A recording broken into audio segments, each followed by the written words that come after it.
The fog was already pooling over the cemetery gates by the time we pulled up in the hearse. The kind of thick, chalky mist that rolls in slow from the fields and clings to your skin like a cold hand. The others muttered about how it always seemed to descend at night, how the graves went quiet and the world shrank down to the size of a lantern's glow. But for me, it was just another burial on another long shift until I noticed the bell. It hung crooked above the iron archway at the main entrance, half swallowed by climbing vines and streaked with rust. The rope frayed and slack, its mouth gaping at the moonless sky, like it had been waiting all these years for someone to remember it was there. The undertaker, an old-timer with more stories than teeth, swore he'd never seen it used in his time, said it was just decoration left over from some bygone era when bells marked the end of the service and the return of the living to the world outside the fence. I couldn't help staring at it as we carried the casket up the path, the beam from my flashlight catching on the curve of the metal, making it glint gold for a heartbeat before the mist swallowed it again. The ceremony itself was short, words fading into the damp air. The family clustered together with their faces shadowed and unreadable, the preacher's voice little more than a whisper against the rustle of dead leaves. As we lowered the coffin, I caught a single muffled note ring out soft as breath, barely there, though no one else seemed to notice.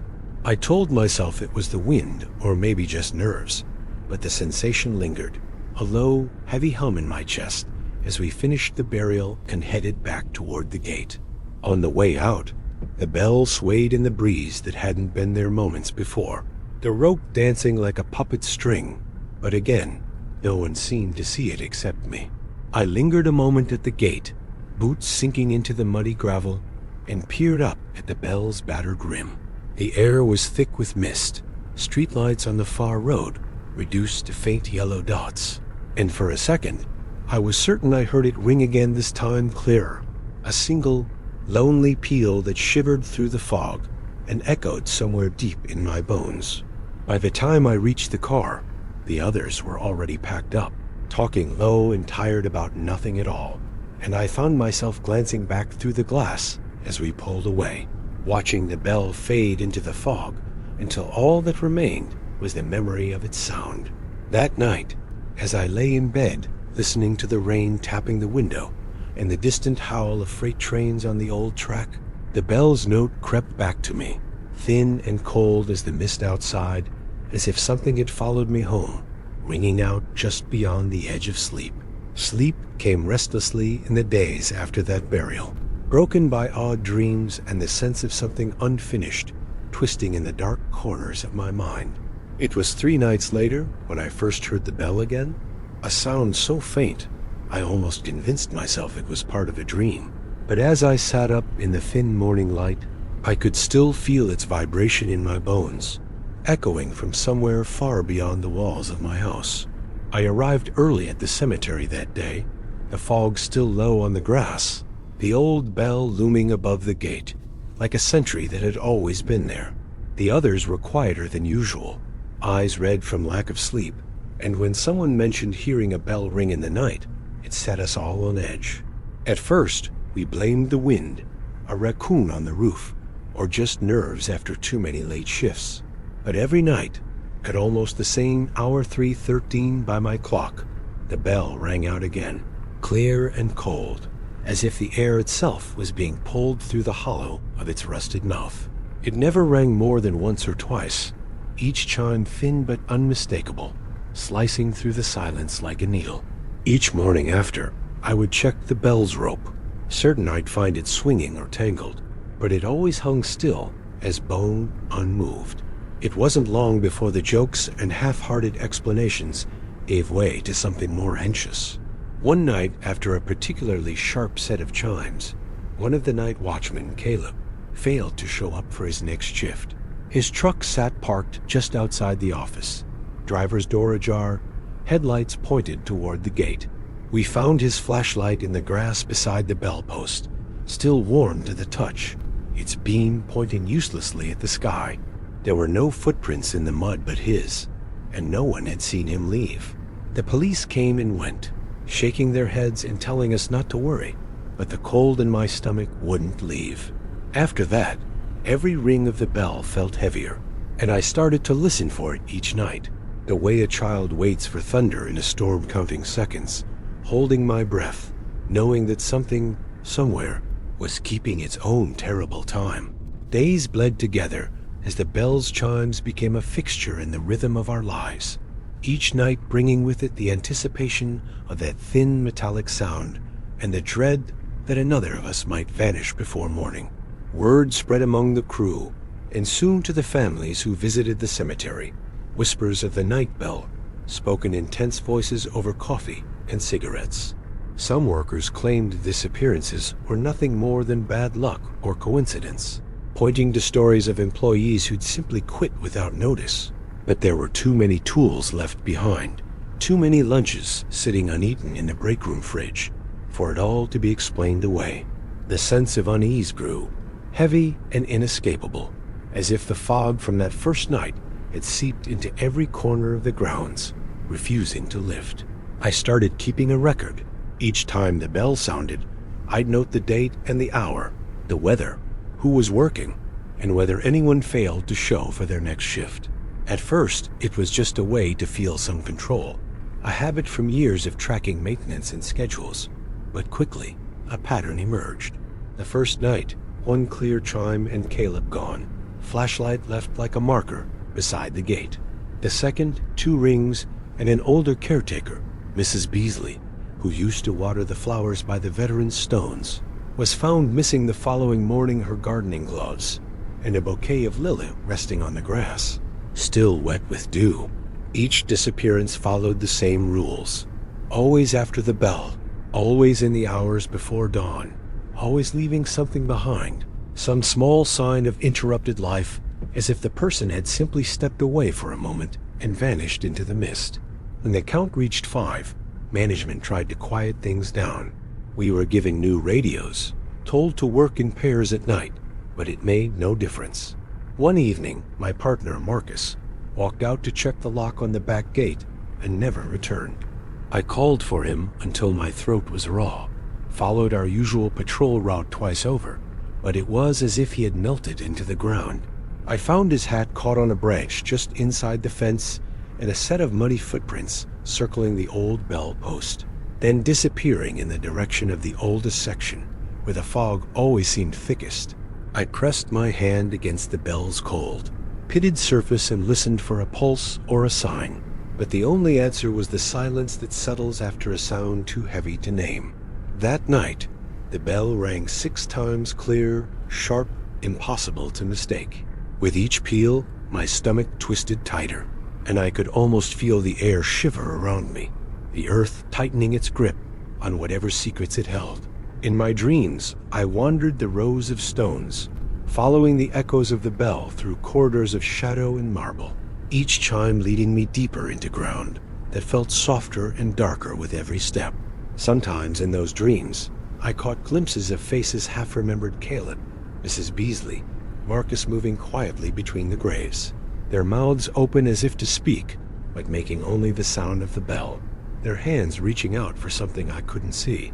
As the weeks dragged on, even the bravest among us started refusing night shifts, and visitors grew scarce, afraid to linger after sunset.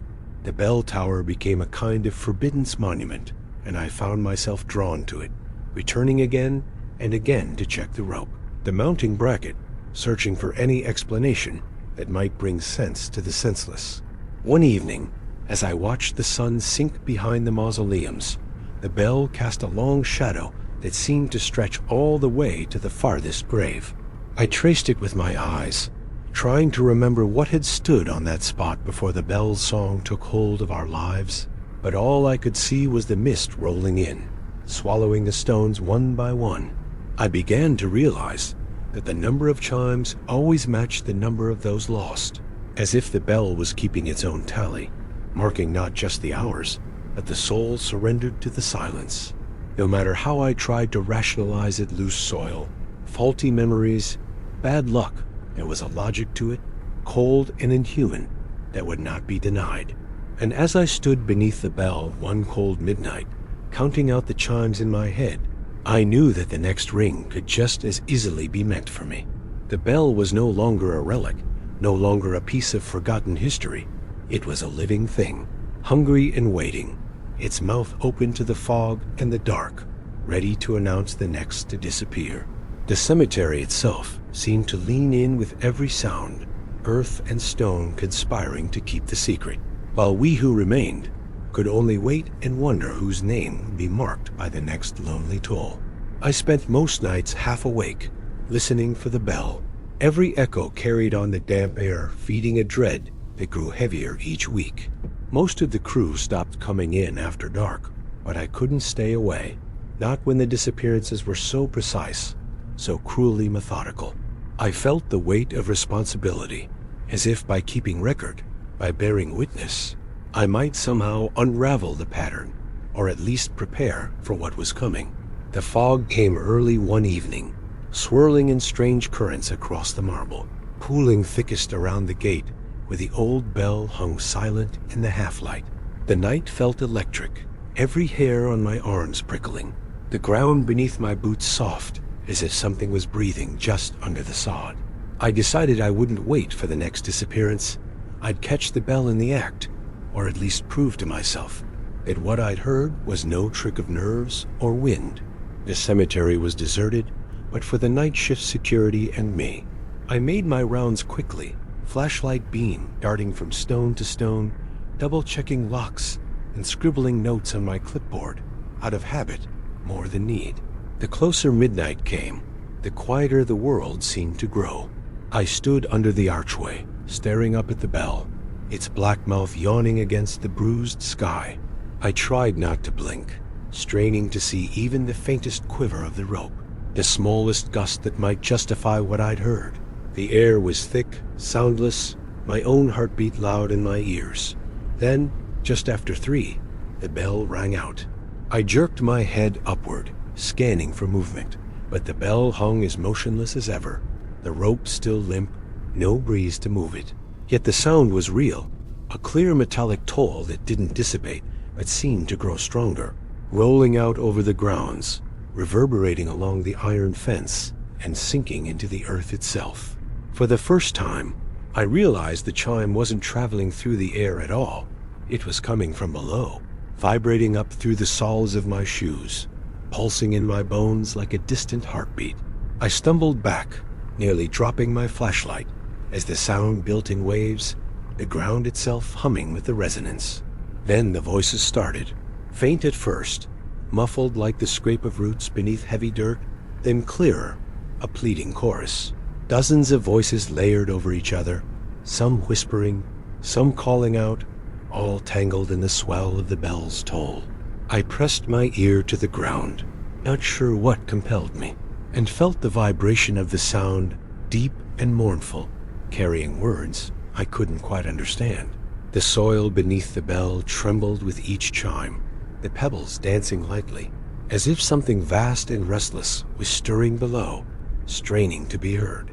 The old caretaker's legend echoed in my mind, the story he'd once told of the hunger bell, meant to be rung only in times of plague, when the dead outnumbered the living, to warn those who lingered too long among the graves. I dismissed it as superstition, but now, kneeling in the dew-soaked grass, I felt the history pressing in, thick as the mist, and could not look away. The voices swelled, rising and falling with each toll, weaving around my ankles like fingers reaching for help.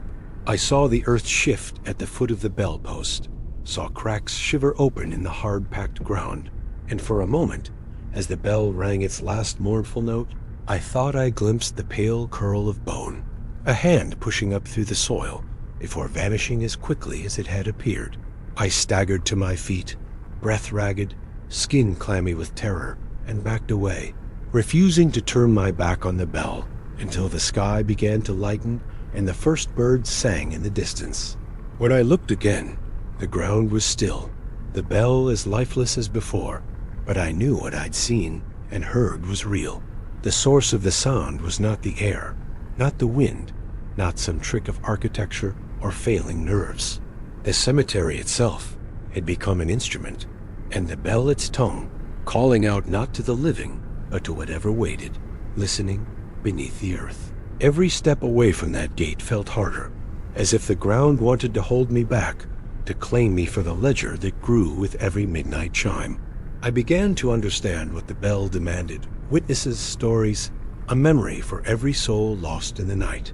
And I knew, with an unshakable certainty, that as long as it continued to ring, the line between the living and the dead would grow thinner, drawn tighter with every toll, until there was nothing left but the bell, the fog, and the restless hands waiting below.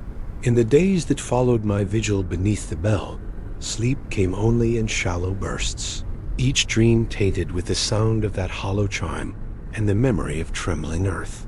The cemetery's silence grew heavy, the fog thicker and more persistent, curling in through every fence post and pressing at the doors of the caretaker's shed long after dawn. Fewer and fewer came for morning shifts. Some simply stopped answering their phones. Those who remained watched the gates with haunted eyes, unable to say aloud what we all felt. Something old and unfinished had been woken, and it was hungry for more than just our attention. The bell waited. Each midnight, I'd find myself drawn to the edge of the cemetery, heart thumping like a warning. I kept a tally in my notebook, the dates and hours blurring together, the numbers of the lost rising in lockstep with the number of times the bell rang. My hands shook when I wrote, as if every name crossed a line into another world. One, I was steadily approaching myself. On the seventh night, a storm broke over the grounds, thunder rattling the old bell tower, and rain soaking the soil until it ran in rivers through the paths. The air felt charged, each breath thick with expectation and dread. I knew the time had come, that whatever force called out each night was ready for something final, something that could not be taken back. At exactly 3:13, the bell's first toll crashed through the downpour, impossibly loud, echoing inside my skull and through my chest. I staggered out of the shed, drawn as if on invisible strings, and saw the old bell swaying wildly, though no wind touched it, its rope jerking in violent spasms. The sound vibrated in the ground, drawing me forward against every instinct that screamed run. I reached the gate just as the second toll sounded sharper, crueler, making the earth shudder beneath my feet. The soil at the base of the bell post split open, lines crawling outward like the veins of a dead leaf. The voices rose again, no longer muffled but shrill, desperate, pleading in 100 tangled tongues. The ground heaved, and I saw pale, skeletal hands claw their way out, clutching at grass and gravel, reaching for the bell's iron shape. It was as if the whole cemetery was waking up, every grave stirred by the ancient hunger that lived inside the bell. The mist seethed with movement, shapes half seen, flickering in and out of sight, each one echoing the faces of those who had disappeared. My name joined theirs in my mind, a final entry in the ledger, as the bell tolled a third and final time, so loud it felt as if the sky itself might shatter. The rift at my feet yawned open, impossibly deep, and in its depths I saw the flicker of lanterns, the glint of coins, and the hollow eyes of the lost, beckoning me down. I understood then that the bell did not simply announce the vanishing. It called the living to join the silent congregation below, to feed a cycle as old as the graveyard itself. I stood on the edge of the pit, the roar of the bell fading, and faced the choice that haunted every keeper before me: to turn away and hope the sound would not find me in the night, or to accept the calling, to surrender to the pull that had claimed so many before. My knees buckled, and I nearly fell forward, the hands grasping at my boots, cold as marble, stronger than any grave I'd ever filled. But in that moment, something stubborn in me, some spark left untouched by fear, forced me back. I staggered from the gate, the voices receding, the earth settling at last.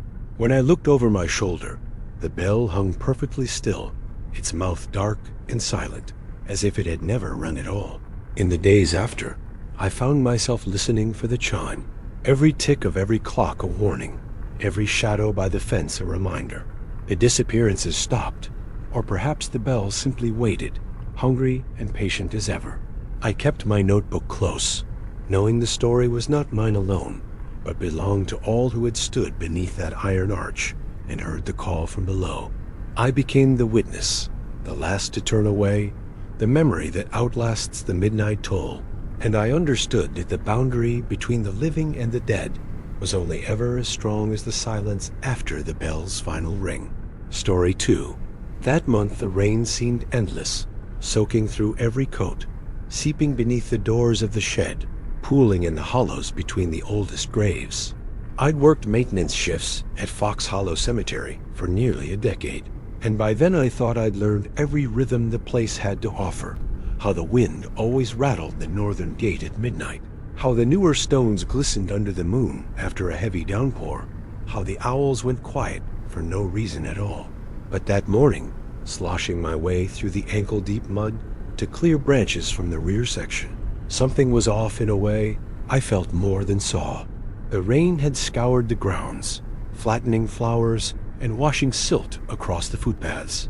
But it wasn't till I rounded the bend by the sycamore and spotted the old Langley headstone always facing east, tucked just beside the utility shed, that I realized it was out of place. There it stood, half embedded in mud, tilted just so, but now 20 yards south of where it belonged, closer to the fence and the stand of blackberry brambles, far from its original patch of trimmed grass. I stopped in my tracks, heart thumping, trying to remember if I'd made a mistake. Maybe I'd remembered wrong.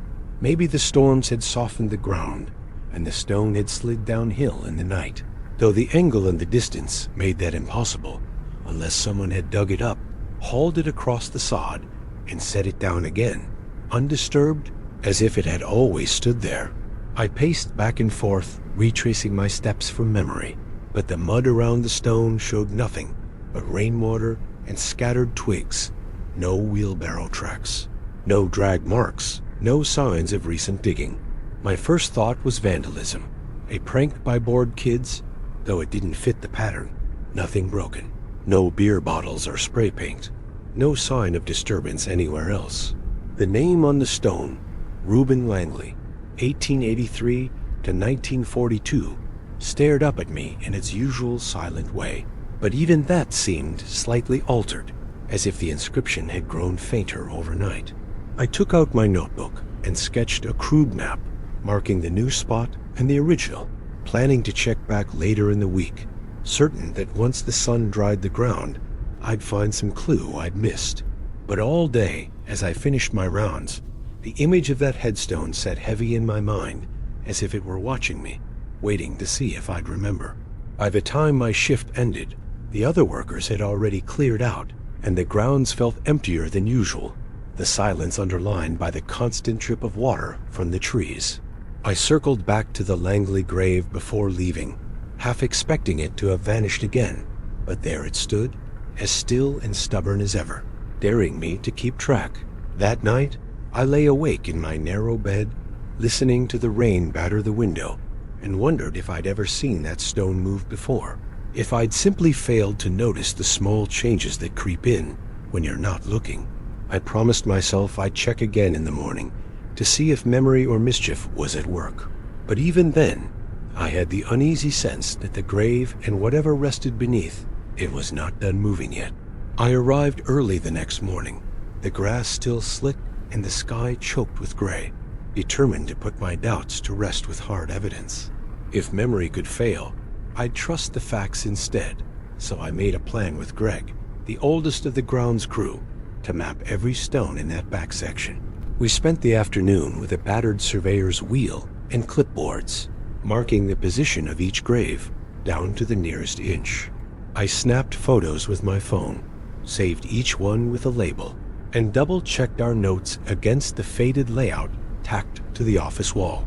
There was no mistaking it. Langley's headstone had moved, and now it stood among strangers, where no plot had ever been registered. Greg shook his head, swore it was some kind of prank, but his voice was thinner than usual, and he avoided looking at the grave for too long. That week passed in a haze of routine. I mowed grass, swept leaves, refilled flower pots. The rain slowed, but never stopped.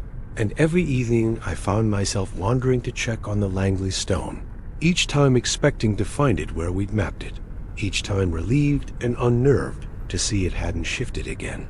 Greg and I spoke little about it, but I noticed the others started avoiding that stretch of path, choosing longer routes even when it meant dragging equipment across extra ground. By the end of the month, the talk of vandalism faded into a new silence, a kind of tacit agreement not to ask questions with no answers. Then, on the first morning of the new month, I rounded the corner near the fence and stopped dead in my tracks. The grave was gone from its latest spot. My stomach dropped as I scanned the lot, only to find the headstone again, this time nearer to the west wall, nestled between two saplings that had grown together over decades, in a patch I knew for certain had been empty the day before. The earth around it was unbroken, except for a few muddy footprints, mine from the day before, and a scattering of others, half dissolved by rain. The stone itself was clean, almost as if it had been washed, the lettering clearer than ever. Greg joined me soon after, pale and silent. We checked the camera feeds mounted at the corners of the maintenance building, hoping to catch the pranksters at work. But the night had been uneventful on the tapes. Just rain falling in sheets, branches swaying, nothing moving on the path. Yet here was the evidence, as solid and undeniable as the chill that crawled up my spine. When we walked the grounds, searching for tracks, we found only odd scuffs in the grass and patches of earth pressed down as if by the weight of a single sleeper. Even stranger were the lines of dirt that seemed to trace a path from the grave's old spot to the new, too neat to be made by any animal, too erratic for a wheelbarrow or cart. We marked the new position, snapped more photos, and added notes to our maps, both of us growing more cautious, more tired. At night, I dreamed of graves sliding quietly through the mud, of names changing places in the dark, of something ancient and restless weaving through the cemetery as we slept. By morning, the sense of unease settled deeper in my bones, and I began to dread the first day of every month, wondering where I would find the Langley grave next, and what I would lose or forget when it moved again. The anxiety grew with each passing day, my nerves stretched thin by the silent games of the cemetery and the stone that refused to be still. Greg and I talked less, but the lines on his face deepened, his glances over his shoulder more frequent. As the end of the month approached, we made a pact this time. We would catch the grave in the act, no matter what. We prepared as best we could, stocking up on coffee and flashlights, clipping our radios to our belts, promising each other we'd stay awake. That last night of the month was a heavy one, the air thick and expectant, the clouds hanging low and bruised, holding back another round of rain.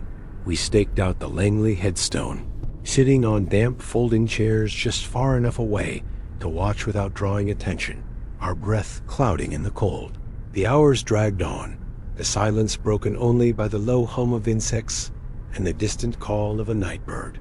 We talked in whispers about nothing at all, afraid that naming our purpose aloud might draw something unwanted closer. Around 2, the air changed. It felt as if every sound was sucked out of the world, the wind dying, the insects stilling, even the moon retreating behind thicker clouds. My skin prickled, hair rising on my arms, a pulse of unease beating in my chest. Greg nodded to the headstone, his eyes wide. I turned my flashlight toward it, and for a second, the beam wavered. The stone seemed to shimmer, the grass around it rippling like water, the ground flexing in and out of shadow. I stood, moving closer despite every instinct telling me to run. Greg followed, and the air felt thick as molasses, heavy and cold, our footsteps muffled as if by snow. The beam of my light flickered, and suddenly I was staring not at the grave, but at a swirl of earth and roots, a tunnel opening beneath the stone, as if the cemetery itself had exhaled. I blinked, and the world spun away. I don't remember falling. I don't remember what happened in those lost hours. Only fragments, a sense of crawling, the crush of soil, the scratch of stone against my hands, a taste of old iron and roots pressing at my skin. When I woke, dawn was breaking, a weak gray light filtering through the trees. I was lying near the old well on the opposite end of the cemetery, clothes soaked, hands caked with earth, the scent of moss and mud in my nostrils. My head pounded with the dull ache of lost time. I sat up, disoriented, looking around for Greg, only to spot him halfway across the field, slumped against a low wall, his face pale and empty, his nails rimmed with mud. Neither of us spoke at first. It took minutes to piece together where we were, how far we'd come from the Langley grave. We checked our watches, but both had stopped at the same hour, hands frozen in the middle of the night. When we stumbled back to the spot where the grave had stood, the headstone was gone again, the grass flattened and cold, a trail of pressed earth winding off toward the western edge. Our notes and maps had slipped from our pockets, scattered in the mud, pages streaked with dirt, as if someone or something had rifled through them in our absence. I dug my nails into my palms, feeling grit under each one, a reminder of work done with hands I didn't remember moving. Greg shivered beside me, his mouth a thin, silent line, and for a long while we just stood there, afraid to move, afraid to ask the questions that crowded our minds. Something in the cemetery had claimed those hours, something that would not give them back. And as I brushed mud from my skin, I wondered what else we might have lost in the dark, and what we would become the next time the grave decided to wander. In the days after our lost night, exhaustion seemed to seep into my bones, deeper than any sleeplessness I'd known, and even simple tasks felt weighted with dread. Greg moved slower than usual, limping slightly, and neither of us talked about what happened. The others noticed the change. They kept their distance, and their questions stayed unspoken, but the sidelong glances and hurried steps spoke of growing fear. I tried to throw myself back into routine, pruning hedges, washing walkways, but every chore led my gaze back to the new resting place of the Langley grave, now settled among a cluster of weathered markers at the far western edge. I caught myself picking at my nails, wincing at the sting where soil still clung under the cuticles. No matter how many times I scrubbed my hands raw, it was a small thing, but it lingered grit beneath my skin, tiny pebbles shaken loose from the pockets of my work pants, as if the earth itself had burrowed its way into the creases of my life. At night, sleep was shallow and restless. I dreamed of roots tightening around my wrists, of tunnels slick with water and earth, of crawling through suffocating darkness with only the scrape of my own breath for company. Sometimes I awoke with the taste of dirt in my mouth and the memory of cold stone pressed against my cheek, a confusion that lasted long after sunrise. The strangest part was the growing sense that I wasn't alone within myself. At odd moments hunched over my lunch, standing by the tool shed, I'd catch flashes of memory that weren't mine. The echo of a name whispered from beneath the sod, the flicker of lanterns in the distance, the feeling of searching for something lost and never found. The other Coveros, even those who had never witnessed the grave's migration, seemed affected too. They grew gaunt and sleepless, some calling in sick or taking early retirement, their reasons vague and unconvincing. On a hunch, I compared notes with Greg, and he showed me a small stone he'd found in his jacket pocket, smooth and unfamiliar, its surface etched with a pattern that looked almost like a map of the cemetery itself. Neither of us remembered picking it up. His hands, too, were raw from cleaning, the skin around his nails torn and bleeding. As the next month's end approached, I began to dread the cycle, the slow shifting of the grave, the missing hours, the growing confusion that gnawed at my certainty. I felt as though I was being pulled deeper with every turn of the calendar, as if each time the Langley stone wandered, it took some part of me along for the journey. The cemetery felt smaller, more claustrophobic, as if the stones were drawing closer, watching, waiting for us to slip again into their world of tunnels and root-choked passageways. The others avoided me now, their eyes clouded with fear and something like recognition, as if they saw not just a man, but the shadow of something that moved when he didn't. And I couldn't help but wonder, each night as sleep slipped away, how much longer I could resist the pull, or what I would become if I finally let myself follow the grave all the way to its restless, shifting end. By the time another month waned, I was haunted not only by fatigue, but by a sense of anticipation that pressed in like the weight of the earth itself. I could feel the cemetery holding its breath, every shadow and root tense, waiting for the ritual it had come to expect. The Langley headstone had found a temporary home at the edge of a sloping hill near the southern fence. But even those who avoided talking about it watched the calendar with dread. Greg had stopped coming in, his last message a single line, "Don't go near it again," and his absence left me more exposed, both to the questions of the living and to the restless pull of the grave itself. I resolved, against reason and fear, to see the thing through alone. On the last night of the month, I returned to the cemetery with only a flashlight and my own stubborn hope that understanding might grant me some peace. The air was colder than usual, so still it felt as though the world outside the cemetery had vanished. I kept to the shadows as I approached the grave, half expecting to find it gone again. But there it was, freshly washed by dew, the name on the stone sharper than it had ever been in daylight. I set my jaw and sat down nearby, eyes fixed on the marker, determined not to look away. Midnight came and went, the air thick with tension. I must have dozed off, for I woke to the shiver of earth moving and the soft scrape of stone shifting through sod.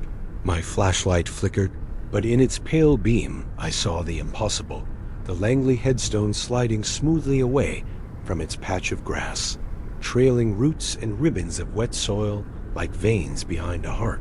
I forced myself to follow, crawling low and quiet as the grave glided past rows of slumbering, markers toward a shadowed grove where even the oldest stones leaned as if eavesdropping.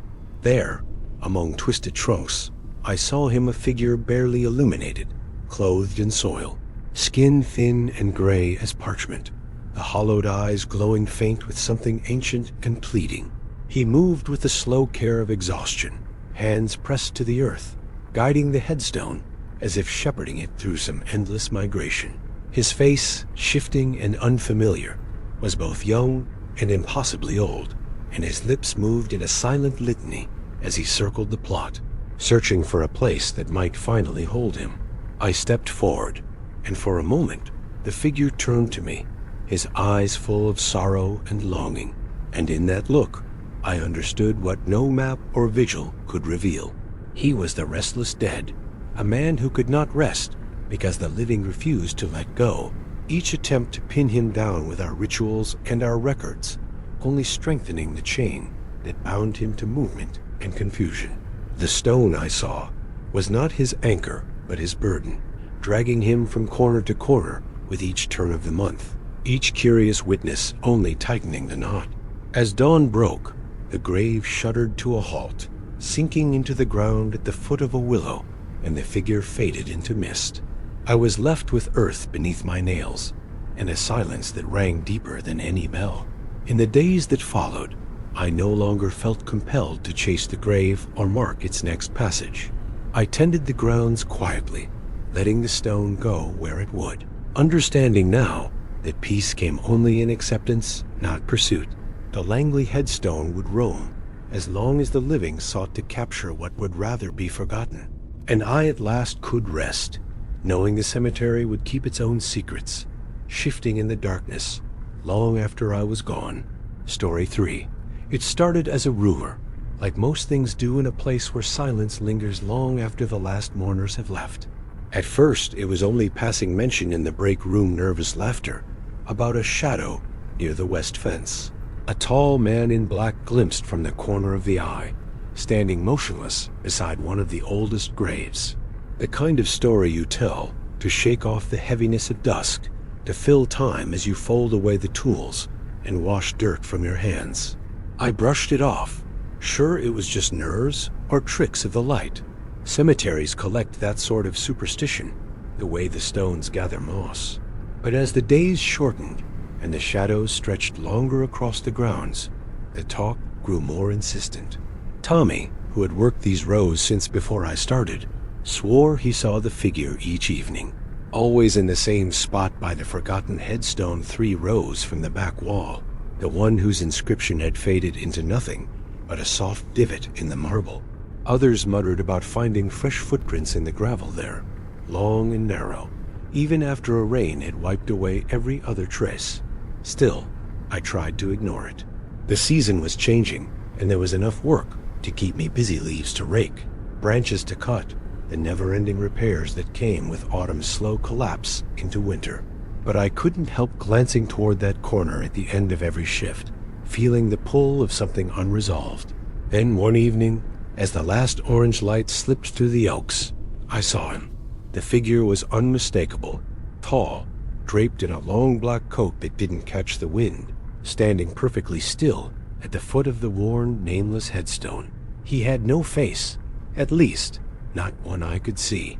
There was only a blank smoothness beneath the brim of his hat, a pale absence where eyes, nose, and mouth should have been, as if the world itself had forgotten the details of his existence. I felt a sudden coldness wash over me, a sharp bite in the air that had nothing to do with the weather. For a moment, my thoughts scattered, every worry and memory falling away until there was only the urge to turn around and leave, to pretend I hadn't seen anything at all. But curiosity and stubbornness kept my feet rooted to the spot. I took a step closer and felt the cold deepen, pressing in around my skull, a silence that hollowed out my mind. I tried to think of anything to anchor myself, but every detail of my own life seemed to slip through my grasp, as if names, dates, even the reason I'd come to work that day, were being wiped clean by the gaze of the faceless man.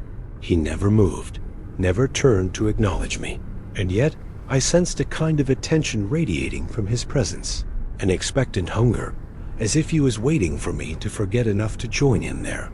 It was only the sudden clatter of a rake, dropped by a coworker behind me, that snapped the spell. I blinked, heart pounding, and the cold receded. The figure remained for another few moments, then melted into the dusk, leaving only the chill and the heavy, unsettling void that trailed me all the way home. That night, as I lay in bed trying to recall the details of my own childhood, I found my thoughts slipping and twisting away, and I wondered if I had ever truly left that corner of the cemetery behind. After that first encounter, the ordinary fabric of my days began to fray in ways I could not explain. It started with little things: a set of pruning shears left somewhere in the north lot, a bag of mulch that vanished and then reappeared days later by the maintenance shed, my watch going missing from my wrist only to turn up in my lunchbox. At first, I blamed fatigue, the endless cycle of work and cold, the fog that seemed to settle heavier each evening.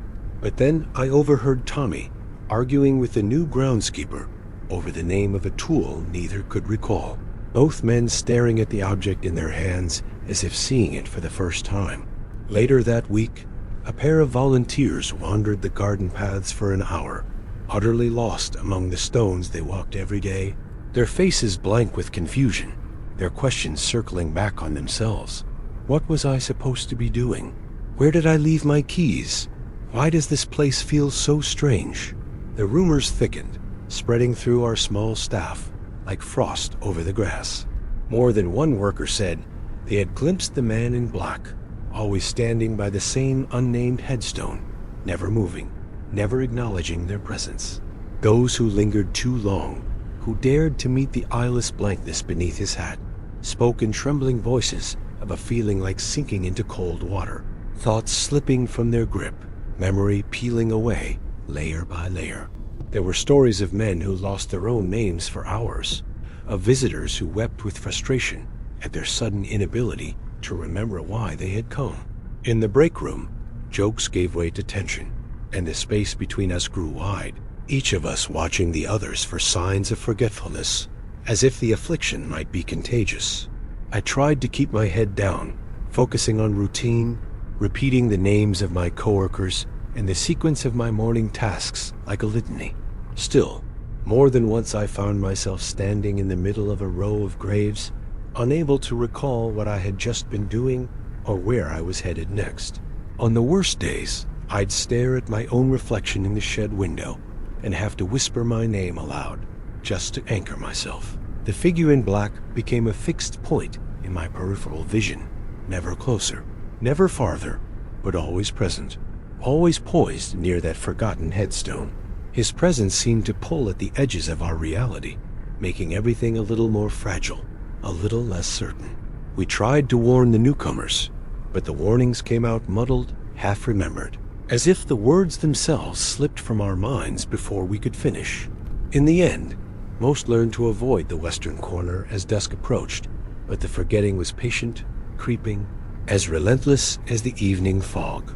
And always, at the center of it all, stood the man with no face, silent, motionless, and hungry for memory.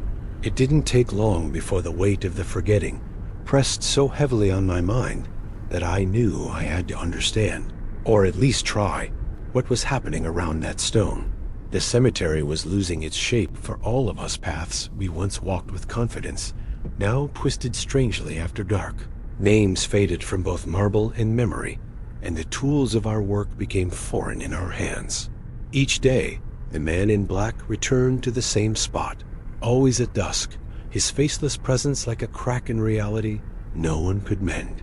I convinced myself that answers lay in the stone he guarded, and so, one afternoon before the sun had truly begun to sink, I approached the headstone, notebook in hand, and every muscle taut with dread. Up close, it was even more unremarkable than from a distance.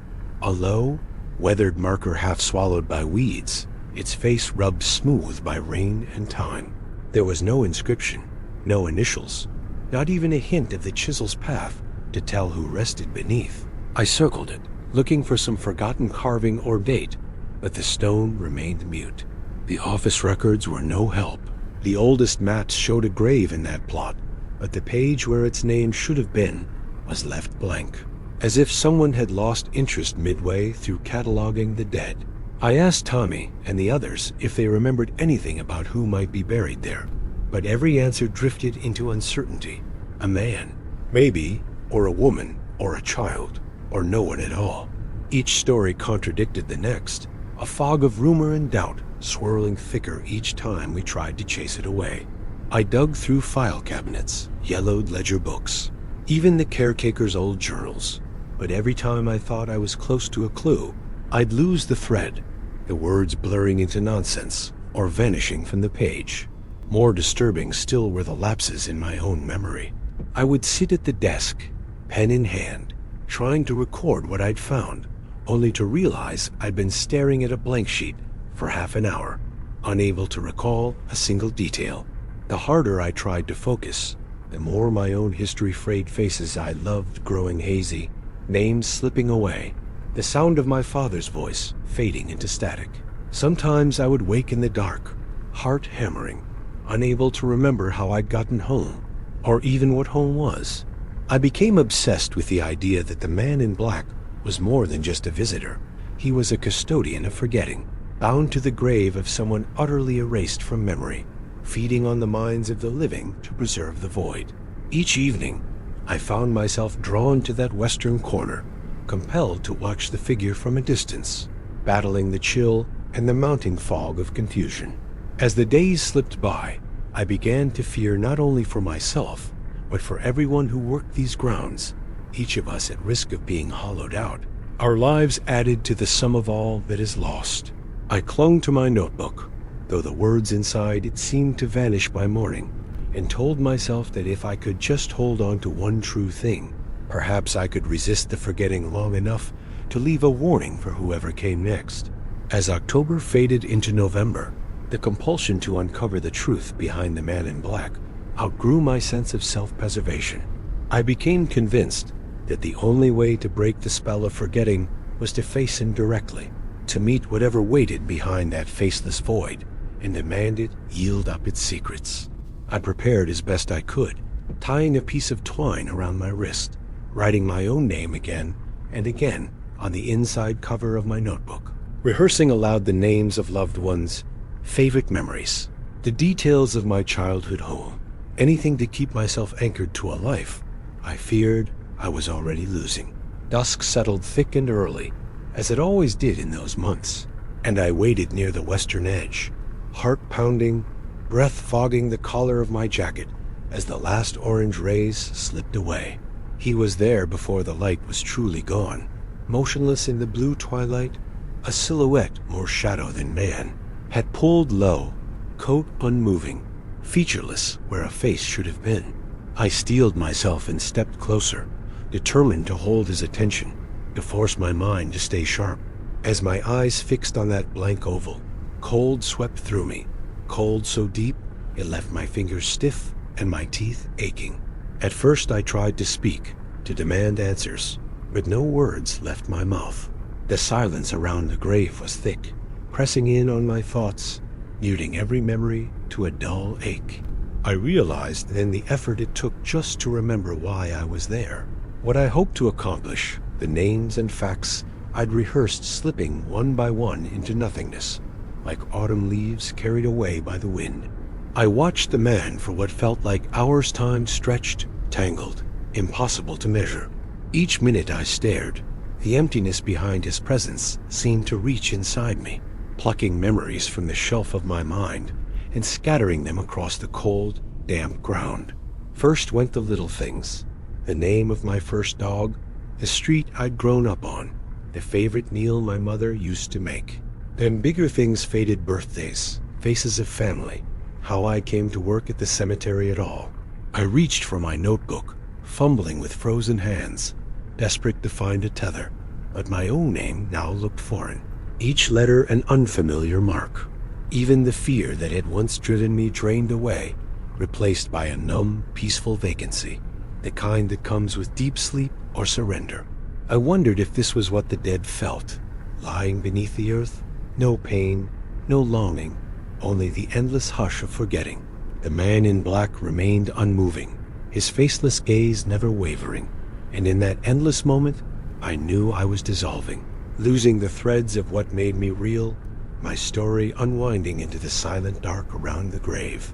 I understood now why the others kept away, why the cemetery seemed to mourn for something long vanished, and why the man had chosen this particular corner to haunt. He was not a threat, not a vengeful spirit, but a keeper of absence, a guardian of the void left by lives unlived and stories untold. As my last clear thoughts slipped away, I found a strange comfort in the emptiness, the certainty that none of us are remembered forever, and that forgetting, in the end, comes for us all.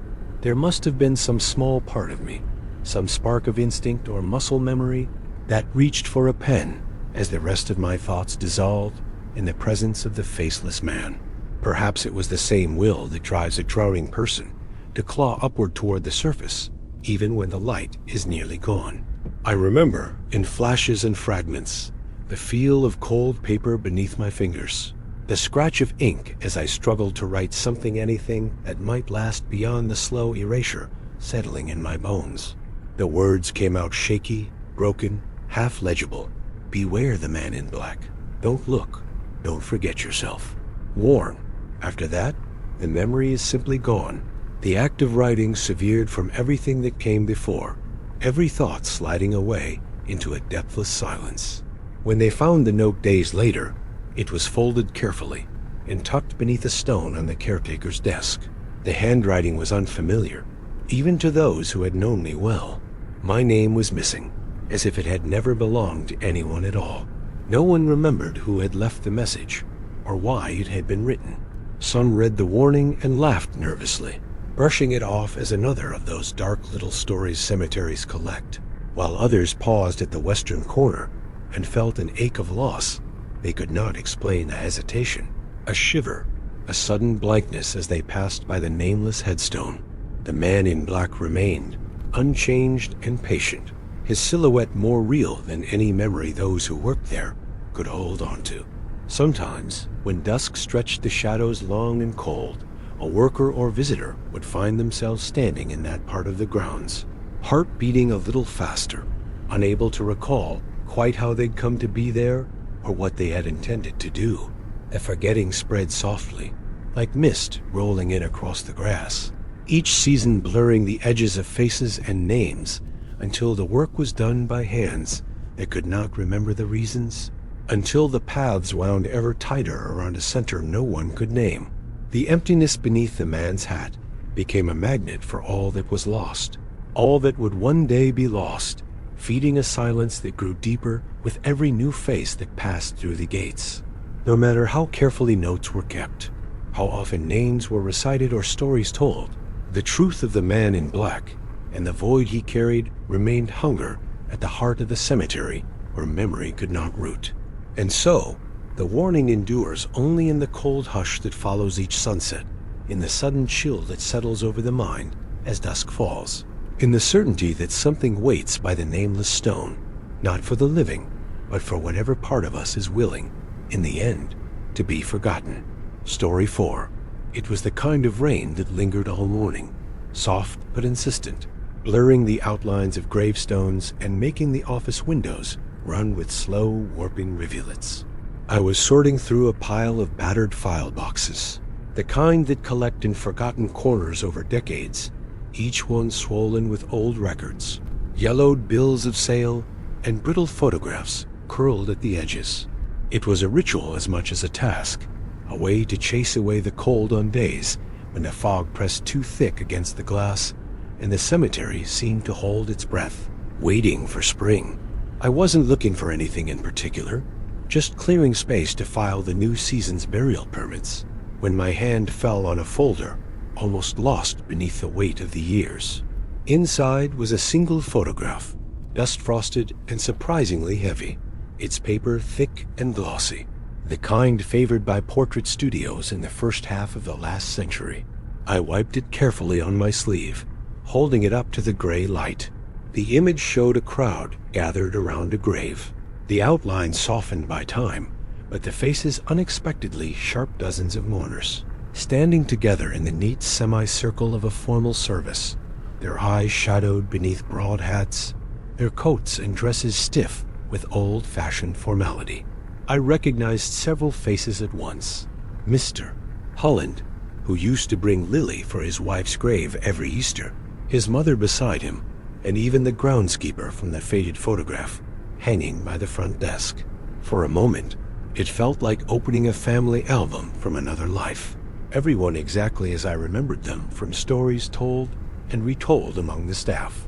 Then my eyes caught on a single figure at the very edge of the group, a child, standing just behind the last row of adults. The child wore a dark coat and knee-length socks, hands clasped primly before him, shoes gleaming in a way that felt out of step with the muddy grass beneath his feet. His face was round, framed by the shadow of an oversized cap, but his features were unsettlingly sharp, wide eyes too pale for the sepia tint, lips pressed flat and unsmiling, gaze locked not on the ceremony, but on the camera itself. I couldn't place him, not in any of the staff family stories, nor from the photos we kept in the back room. He seemed both too old and too young, his style of dress decades behind even the oldest mourner, his posture frozen and expectant, as though he was waiting for something the rest of the crowd couldn't sense. A chill pressed against the back of my neck as I traced a thumb along the edge of the photograph. The grave being filled in the center of the picture had no name on its marker, just a pale blankness where letters should have been. The stone washed out as if the light had swallowed every detail. The longer I looked at the child in the background, the more he seemed to stand out from the rest, his form unnaturally crisp in a photo, otherwise faded by time. For a moment, I thought it was a trick of the light, or a flaw in the emulsion, but every detail about him was unmistakably clear, from the muddy scuff on his right shoe to the delicate fold of his collar. When I asked around the office later, passing the photo from hand to hand, everyone recognized the faces in the front family, neighbors, even a few long-dead coworkers, but none could name the child or remember any stories about a boy fitting his description. Some shrugged it off, blaming tricks of memory, but I noticed the way they set the photo face down when they finished looking, or glanced over their shoulders, as though they expected to see someone small and silent in the doorway. That evening, as I locked the office, the image of the child lingered in my mind, and I told myself I'd look for his name among the records. But all night, Even as rain tapped at the glass and the fog thickened across the cemetery lawns, I felt as though a pair of eyes watched from the darkness, waiting, patient, impossible to forget. The strangeness of that first photograph refused to fade, gnawing at the edges of my thoughts as the days crawled on and the cemetery's work settled back into its usual mournful rhythms. I kept the image in my desk drawer, telling myself I'd set it aside. But I found reasons to look at it again and again, each time hoping to find something I'd missed, some explanation that would make the boy's presence less troubling, more ordinary. What unsettled me most wasn't just his sharp, expectant gaze or the unnatural crispness of his outline, but the nagging certainty that he had no place among the other faces, no story that tied him to the crowd clustered around that long unmarked grave. Compelled by an unease I couldn't quite name, I began to search through other photographs stored in our battered office archives, flipping through dog-eared albums and envelopes of black and white prints snapped during memorials, staff gatherings, and the occasional rare celebration that marked the cemetery's history. In the oldest pictures, those stained with time and almost lost to shadow, I found him lurking at the edges, always in the background, always a little too clear. Sometimes he stood behind a group of mourners, sometimes off to one side, near a tree or a gate, his face tilted toward the camera, eyes as empty and pale as polished marble. His clothes changed only in subtle details. A cap replaced with a brimmed hat, a slightly different cut to the coat, but the same air of stillness and separation, as if the world around him was blurred and shifting while he remained perfectly anchored. I brought this up in passing to a few of the other longtime staff, careful to disguise my mounting dread as simple curiosity. Each time I showed them a new photo, their reaction was the same: quick recognition of the familiar faces, puzzled frown at the child, and then a vague denial maybe he was a cousin of someone in the background, or a neighbor's boy who wandered into the frame. No one could remember ever seeing him in person. "He doesn't look right, does he?" Tommy muttered once, peering at a print from the late 70s, then shoving it back in the envelope and changing the subject with a nervous shake of his head. It was in a recent photograph, digital and dated just 6 months ago, that I finally felt the cold settle into my bones. The image was of a small gathering by the memorial garden, a routine event marking the anniversary of the town's founding. I knew every person present, knew their names, knew where they stood that day, remembered the color of the balloons and the taste of rain on the air. Yet there, by the edge of a willow, stood the child, unchanged. He gazed directly at the camera, the only face in the image that seemed untouched by the laughter, his hands clasped, his mouth set in that familiar silent line. He was clearer than anyone else in the photo, so sharp that it seemed he might step out of the frame at any moment, and for a heartbeat, I felt sure he had been standing behind me all along, watching, waiting for the shutter to fall. By now, the pattern was undeniable. No matter the decade or the faces gathered in mourning or celebration, the boy appeared, quietly marking the passing years without ever aging, never claimed or named or acknowledged. He was a witness to every sorrow, every joy, every small act of remembrance, and no one who walked the cemetery's paths by day could remember a single moment when they'd seen him among the living. The realization left me restless, watching the corners of every photograph for his silent shape, unable to shake the feeling that something old and unresolved had been captured again and again, asking not to be forgotten. Haunted by the repetition of the child's face through decades of photographs, I could not rest until I uncovered anything that would anchor him to a name, a date, a story that would dull the edge of my unease. I set myself the task of unraveling the history of that unmarked grave, returning to the archive room with its dusty rows of cabinets and the yellowed scent of paper dissolving into mold. My first stop was the burial logbooks, each page cramped with looping script and stamped with the careful signatures of caretakers long gone. I traced the records backward, cross-referencing plot numbers and surnames, searching for a match to the location captured in the old photo the grave where the child always appeared nearby. But every entry for that spot was blank. The line skipped as if the pen had hesitated, hovered, and moved on. A few pages had names violently crossed out, or entire dates blacked into oblivion. It was as if someone had wanted to erase not just the memory of the burial, but the very possibility of returning to it. I searched through death certificates, church bulletins, even faded funeral home bills. But always the same dead ends greeted me.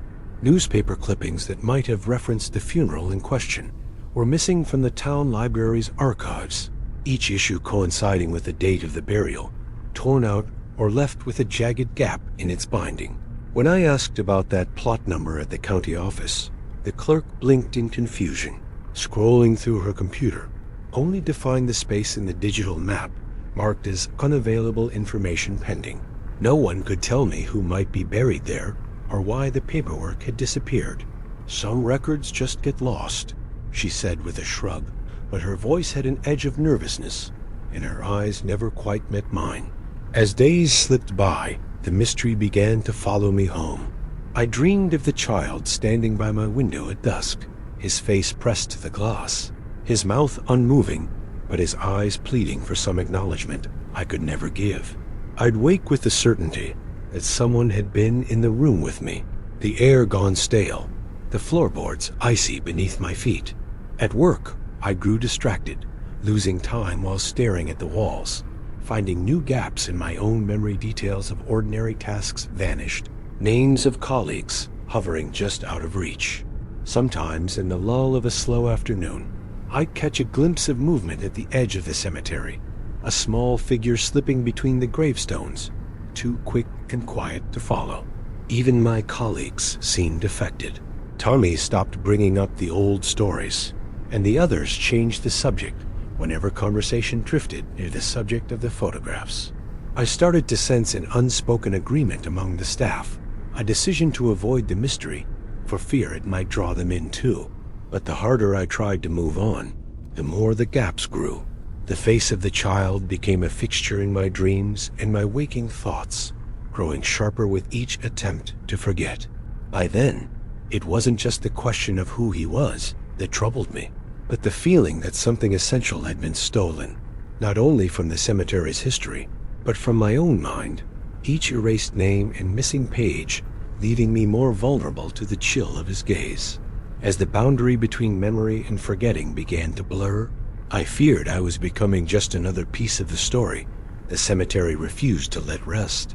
Desperation sharpened my focus as I realized the past would yield no answers, and so I turned my attention to the present, hoping that a new photograph one I took myself might offer clarity or, at the very least, prove that what I'd seen was not just a quirk of faded emulsion and suggestible memory. On a gray afternoon, with clouds piled low and a wind that rattled the office windows, I took my camera and walked alone to the old section of the cemetery, standing in the precise spot where the earliest photograph had been taken. The world was quiet, the distant hum of the highway softened by trees, and every footstep seemed to echo among the stones. I raised the camera, forced myself not to look for the boy as I pressed the shutter, then turned away quickly, feeling foolish but also faintly relieved that nothing, no voice, no chill, no movement announced itself behind me. Back in the office, with hands trembling, I uploaded the images to my computer. The first few shots were empty frames, too bright or dark to make out detail, but then the primary photo loaded. I stared, pulse stuttering in my throat. There, as sharp and unmistakable as ever, stood the child closer to the foreground than before, framed by the blank-faced gravestone, his eyes locked on the lens with that same eerie gravity. His features seemed more defined in this digital clarity. The faint crease between his brows, the brittle part in his hair, the small shadow of a smile hovering around lips that refused to curve. I zoomed in, unable to help myself, until it felt like I was looking not at a still image, but at someone peering back at me from the other side of glass, waiting for me to speak his name. I tried to laugh it off, forced myself to call Tommy over to look. He hesitated, staring at the screen, then muttered a curse under his breath and left the room without another word. That was the last time I saw him. The next morning, his car sat untouched in the parking lot, keys on the seat, coffee going cold beside the gear shift. I called his phone, walked the grounds, checked with the others, but it was as if he'd vanished in the space between one breath and the next. The police shrugged, saying maybe he'd quit and moved on, but I found a new photo slipped beneath my office door, printed on the same heavy, old-fashioned paper as the first. In it, the boy stood near the blank gravestone, but this time his hand was clasped around Tommy's, both of them facing the camera with matching blank stares, neither belonging to the world of the living or the dead. The cemetery felt emptier after that, every shadow and stretch of silence lengthening as the sun dipped behind the clouds.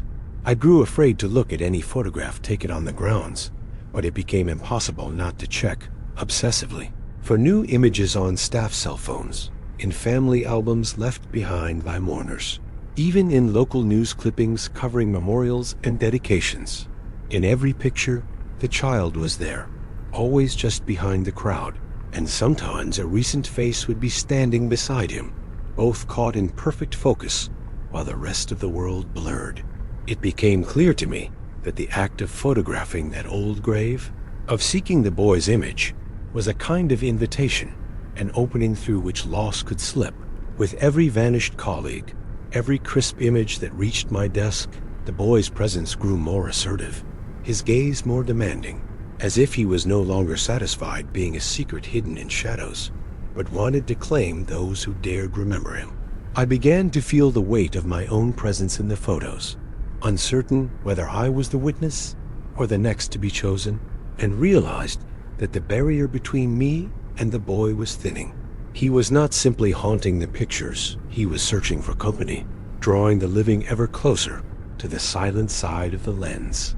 It began slowly, small things misplaced, names vanishing from the tip of my tongue, the feeling that I was being watched, even in the bright hours of the morning. But as the days crawled by, the child's presence seemed to bleed from the photographs into the very air around me. I would hear a soft tapping at the window in the deep part of the night, and wake to find tiny footprints traced in dust along the hallway. Whispers trailed through my dreams, the sing-song voice of a child calling out my name, beckoning me to follow, to join him where the grass never grows and the world is always silent. I found myself checking my reflection in the office glass, and sometimes, for the briefest moment, it was not my own face that stared back, but something thinner, younger, eyes wide and unblinking, the faintest suggestion of a smile hovering at the corners of my lips. The photographs multiplied on my desk. Some slipped under the door, others left in places I could not remember putting them. In every new picture, the boy was there, sometimes closer, sometimes reaching out, sometimes standing behind me, or just to the side, his hand lifted as if about to touch my shoulder. More terrifying still, the backgrounds of these images had begun to fade. The stones behind us blurred into white. The grass receded until all that was left was a soft, empty haze surrounding the figures in the foreground. In one photo, I nearly dropped the frame in shock. I saw myself, my eyes clouded and uncertain. The child's hand slipped firmly in mine, and behind us only a featureless expanse of gray, as if the cemetery and the world were being erased, one soul at a time. Colleagues stopped meeting my eye. A few left without a word, their names erased from schedules and their lockers emptied overnight. When I checked the records, it was as if they'd never worked here at all. The fear became a tight, desperate knot in my chest as I realized the truth. The child was not content to haunt the cemetery's past. He fed on memory, on the proof that we had ever existed, claiming those who noticed him until nothing remained but a void, a blank space behind each subject of his gaze. It was not the grave that marked his territory, but the act of remembering, the willingness to look back, to question. The day I saw my own image beginning to blur, the edges of my body dissolving in the latest photo, I knew it was too late. My hands shook as I tried to write a warning, to leave some trace for whoever might come after. Do not look for the child. Do not seek his name. He waits in every photograph, and when the world behind you is gone, he will reach for your hand." My words felt brittle, already slipping away, and I understood with a cold clarity that no one would remember my face, not once the child was done. In that final twilight, as I felt the last details of the world falling away, colors fading, sounds thinning, the air around me growing impossibly still, I saw the boy standing in the doorway, beckoning. There was no anger, only patience, only the certainty that he would never be forgotten. Not while the empty space behind every photo waited to swallow someone new.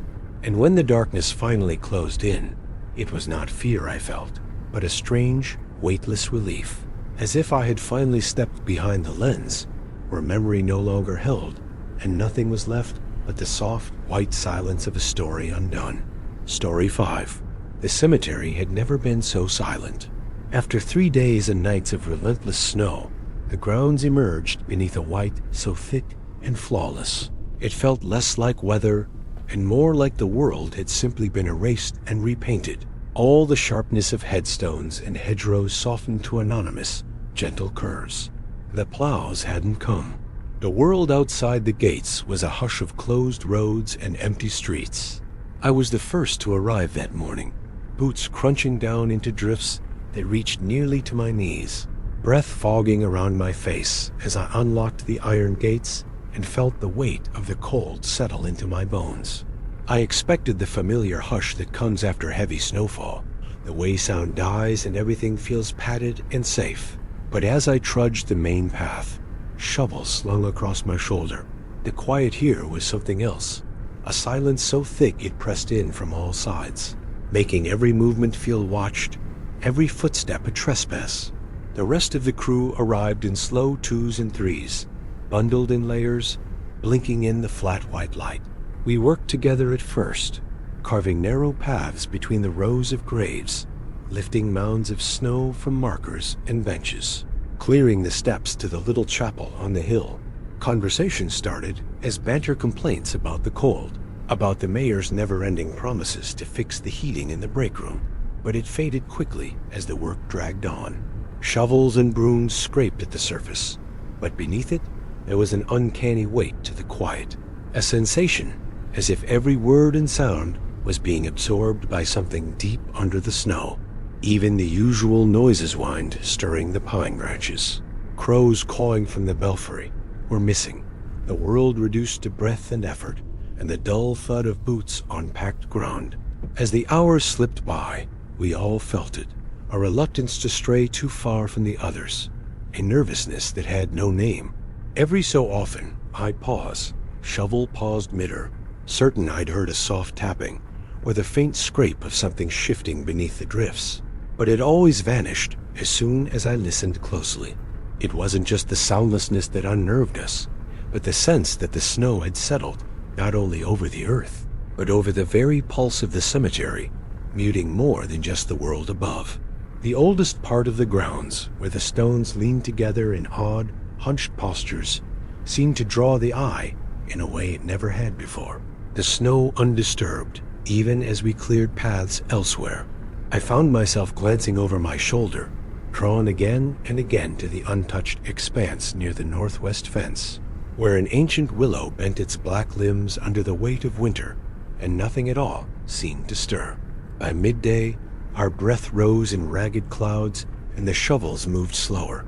Conversation, a bare whisper. The snow had turned the cemetery into an island, a place removed from time and noise, and the silence sat thick as frost on our shoulders. I tried to tell myself it was only the weather, the mind playing tricks as it always did in winter's deep. But as I gazed out across the blank white field, I couldn't shake the sense that beneath that heavy cover, something listened, a quiet, watchful presence just beneath the surface, patient and hidden, waiting for the thaw or for the right kind of disturbance to call it up into the air. The next day dawned a little brighter, the sky a hard, cloudless blue, sunlight glittering on the endless stretch of snow like broken glass. Most of the crew returned, their faces pink with cold, and we resumed our slow, methodical clearing of the burial rows. With each pass of the shovel, we revealed more of the cemetery's old bones-weathered marble, mossy angels, iron fence posts iced over and brittle to the touch. But it wasn't long before the strangeness of that silence began to twist into something else. As we dug, a few of us started to notice a faint sound, almost lost beneath the scrape of shovels and the swish of brooms. At first, I thought it was wind burrowing through the drifted snow, but the longer I worked, the more certain I became that it wasn't the wind at all. It started as a low murmur, like water running far beneath the earth, almost musical in the way it rose and fell. When I paused to catch my breath, leaning on my shovel, I heard it clearly, a whispering, soft and insistent, voices threading together in a child's cadence, the syllables too quick and tangled to understand. I looked up, half expecting to see one of the others playing a prank, but everyone else was bent over their work, heads down, shoulders hunched in silent effort. Tommy, who had always been the first to make a joke or break a tense moment, stood frozen at the edge of a new grave, eyes wide and pale. He mouthed something. "Did you hear that?" And I nodded, the cold creeping deeper into my spine. By mid-morning, word had spread quietly among the crew. Some said they heard singing, others sobs, and a few swore it was nothing but wind and nerves, but no one laughed it off. We gathered by the shed at lunch, talking in low voices, each of us glancing out at the untouched snow with a nervousness we tried not to show. Someone suggested it was an echo from the chapel, a sound carrying on the hard crust of snow. But we all knew that chapel had been locked since Christmas, the key gathering dust in the back office. I tried to convince myself the whispers were tricks of exhaustion or cold, the kind that haunt you when you spend too many hours under gray skies. Still, as the afternoon wore on and the light grew thin and slanted, the whispers seemed to grow louder, burrowing up from beneath the ground, fluttering beneath the weight of ice and frozen dirt. Late in the day, as I cleared a drift from the edge of a child's grave, I felt the sound vibrate up through my boots, a tremor, a secret being spoken just beneath my feet. I knelt, pressing a gloved hand to the mound, and for a heartbeat, the voices sharpened. A giggle, a name half remembered, a song my mother used to sing. It vanished as quickly as it came, swallowed by the snow. I stood quickly, heart pounding, and saw the others looking at me, each of us unwilling to say aloud what we feared. The snow wasn't just muffling the world above. It was trapping something below, something that had not finished speaking. As dusk settled and the first stars blinked through the violet sky, I heard the whispers one last time clearer, closer, layered with the laughter and sorrow of children lost to the winter, their stories unfinished and their voices waiting, patient, beneath the unbroken white. The following morning, the air had shifted again. The cold felt heavier, sharp enough to sting even through thick gloves, and the sunlight, though fierce, did nothing to warm the shadows that pooled between the graves. Most of us arrived late, moving with caution, as if expecting to find some new strangeness waiting for us beneath the snow. As we made our way through the half-cleared paths, we stopped nearly as one there. In the untouched field by the northwest fence, a trail of small footprints marked the surface in perfect, impossible detail. The prints were unmistakably those of a child, smaller than any of our boots, with the wide round toes and shallow heel of someone not much older than 5 or 6. They crossed the field in a winding, wandering line, sometimes doubling back, sometimes pausing as if the child had stopped to look over a shoulder or gaze up at the bare black willow. No one wanted to be the first to follow them. We fanned out slowly, shovels in hand, hearts thumping as we drew nearer. The prints did not fade or distort. No sign of melting or drift had touched them, though fresh snow had fallen again in the night. They seemed to hover atop the crust, impossibly precise, as if stamped there not by flesh and blood, but by something lighter, something only half part of this world. I bent to examine them, my breath a shiver in the air, and felt the hair at the back of my neck rise. There was no break in the line, no sign of anyone approaching or leaving from the edge of the path. The child who made these tracks had appeared from nowhere, moved across the field, and vanished just as suddenly. We traced the prints as a group, the only sound our boots crunching in a halting echo of the path before us. The trail wove between headstones, skirted a row of yew bushes, and then, inevitably, led us to a single grave on the far side of the grounds. The stone was old, hunched beneath a frozen drift, its lettering nearly erased by time. The footprints ended there, two small impressions pressed together at the foot of the marker, as if the child had stood for a long time staring down at the snow-blanketed earth. We circled the grave in silence, unwilling to speak, and even the bravest among us did not reach out to brush the snow away from the stone. Tommy murmured that maybe it was a trick, a prank left by someone with too much time on their hands, but none of us believed it. We had all heard the voices the day before. We had all felt the silence press in when the whisper stopped.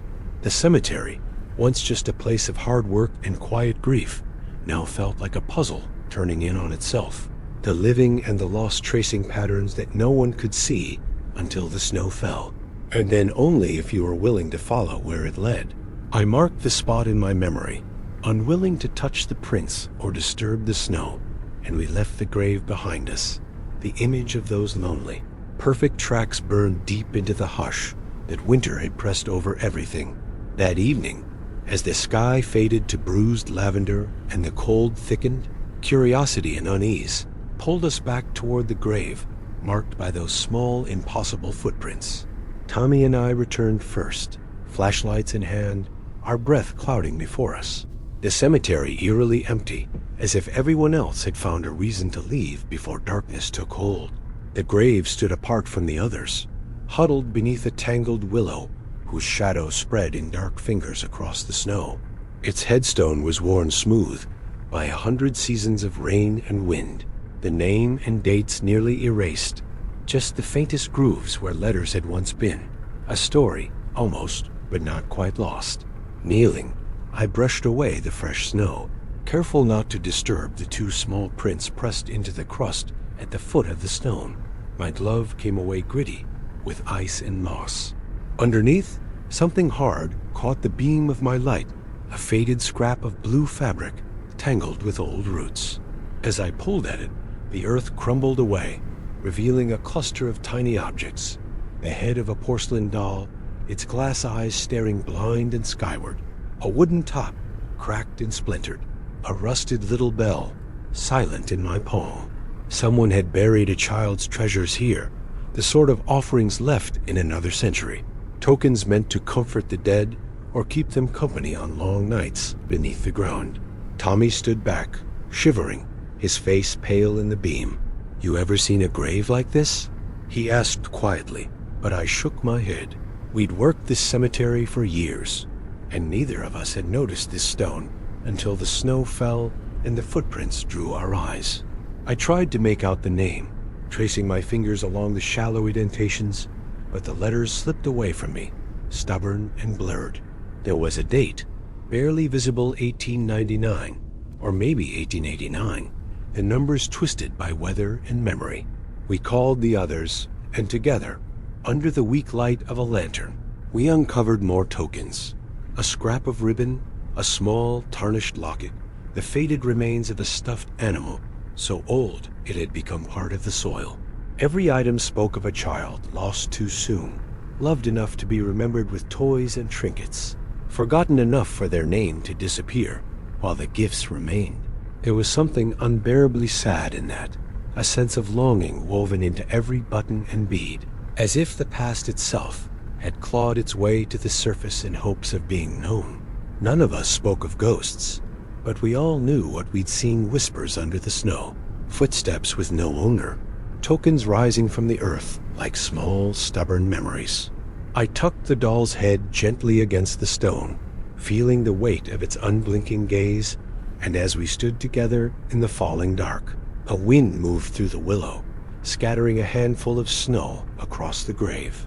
For the briefest moment, the silence seemed to shift, becoming lighter, almost expectant, and I found myself wishing, not for the first time, that we could remember the name carved in that stone, or the child who waited so patiently for the sound of their own story in the cold. Night pressed heavy against the cemetery, the air sharpened by frost, the snow crunching brittle underfoot as we lingered around the old grave. No one wanted to be the first to leave. A hush settled that seemed deeper than simple quiet, as if even our thoughts might crack the surface of something waiting below. The tokens we had unearthed: doll's head, bell, locket sat in a careful line on the stone, a small tribute to a name none of us could claim. The lantern's flame flickered and shadows stretched, curling around us, while a cold wind slipped through the willow's branches, carrying with it the suggestion of far-off laughter or weeping, a sound we could neither place nor fully ignore. That night, the whispers grew. It was subtle at first, a faint sibilance rising from beneath the snow as we walked our last rounds, the suggestion of words sliding past our ears, just out of reach. We gathered in the break room, each of us reluctant to speak aloud what we had heard, the weight of fear growing with the darkness. By midnight, the wind outside howled, rattling doors and windows, but underneath it, we could still make out the childlike voices, softer than a lullaby, persistent as a prayer. We decided, without much discussion, to keep watch in silence by the old grave, as if some unspoken pact required witnesses for whatever would happen next. Hour after hour, we sat beneath the willow's shadow, the tokens resting on the headstone, breath steaming in the frozen air. The whispers ebbed and swelled, never forming clear words, but always circling the grave, always accompanied by the feeling of eyes small, patient, longing pressing in from beneath the earth. Sometime before dawn, the air changed. The voices faded, growing fainter, until even the wind lost its bite, and the whole cemetery seemed to pause. The first pale light of morning crept over the horizon, washing the snow in a soft blue glow. We stood slowly, stiff with cold, and saw what the night had left behind. The field, once tracked by countless footprints, was now swept clean, except for a single path leading directly to the grave. The tokens we had found had been arranged in a ring atop the stone, and the porcelain doll, eyes shining in the new day, lay cradled in the snow as if sleeping. No one spoke. The silence was absolute, a hush that felt like a benediction, a temporary peace. We knew, with a certainty born of winter and loss, that the voices had been answered, the old longing stilled, at least for now. For the rest of the season, not a sound came from beneath the snow, not a footprint marred the untouched drifts. The grave remained undisturbed, its name still hidden. Its secrets settled back into the earth, and we all felt a kind of relief, bittersweet and fragile, as if some debt had been paid in the hush of the cold. We kept watch, year after year, waiting for the next heavy snow, knowing that when the wind shifted and the whispers returned, we would be called again to remember, to bear witness, to listen until the silence was complete and winter's truce was honored once more. Story 6. The first time I opened the file room at the back of the cemetery office, the air that drifted out was dry and stale, thick with the scent of forgotten paper and something older, like earth that had never seen sunlight. I'd been asked to sort through the archives as part of an inventory, nothing more than a winter task, meant to keep us busy during slow months when frost and fog made outside work impossible. The room was small, its walls lined with battered filing cabinets, and sagging shelves were ledgers, maps, and loose slips of correspondence crowded together in uneasy silence. At the far end, beneath a single yellow bulb, sat a battered wooden desk, and on its surface, heavy with dust, lay the oldest book I'd ever seen in this place. It was bound in cracked leather, the cover darkened by the years and stained with spots of something that might have been rain, ink, or blood. When I ran my hand over it, the dust came away in gray streaks, and I felt a twinge of cold, as if the book itself held a chill all its own. The pages inside were thick and yellowed, marked by the careful handwriting of generations of caretakers. Each line bore a name, a date, and a plot number, an unbroken record of those buried in the ground outside, stretching back more than a century.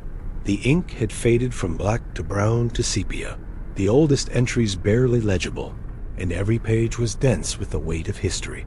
Fathers and mothers, infants and strangers, all catalogued with a precision that felt both comforting and faintly obsessive. But as I worked through the book, noting names and cross-checking them against the typed lists in our computer, a pattern began to trouble me. Not all the entries were the same. Here and there, scattered through the pages, were names that had been crossed out, not with a ruler's line or a neat correction, but with a hasty, jagged slash of dark ink, each one thick, angry, as if someone had tried to erase the entry from existence itself. Some names were crossed out so violently the paper had nearly torn. Others were obscured entirely, the page warped by the pressure of the pen. There was no pattern to the placement.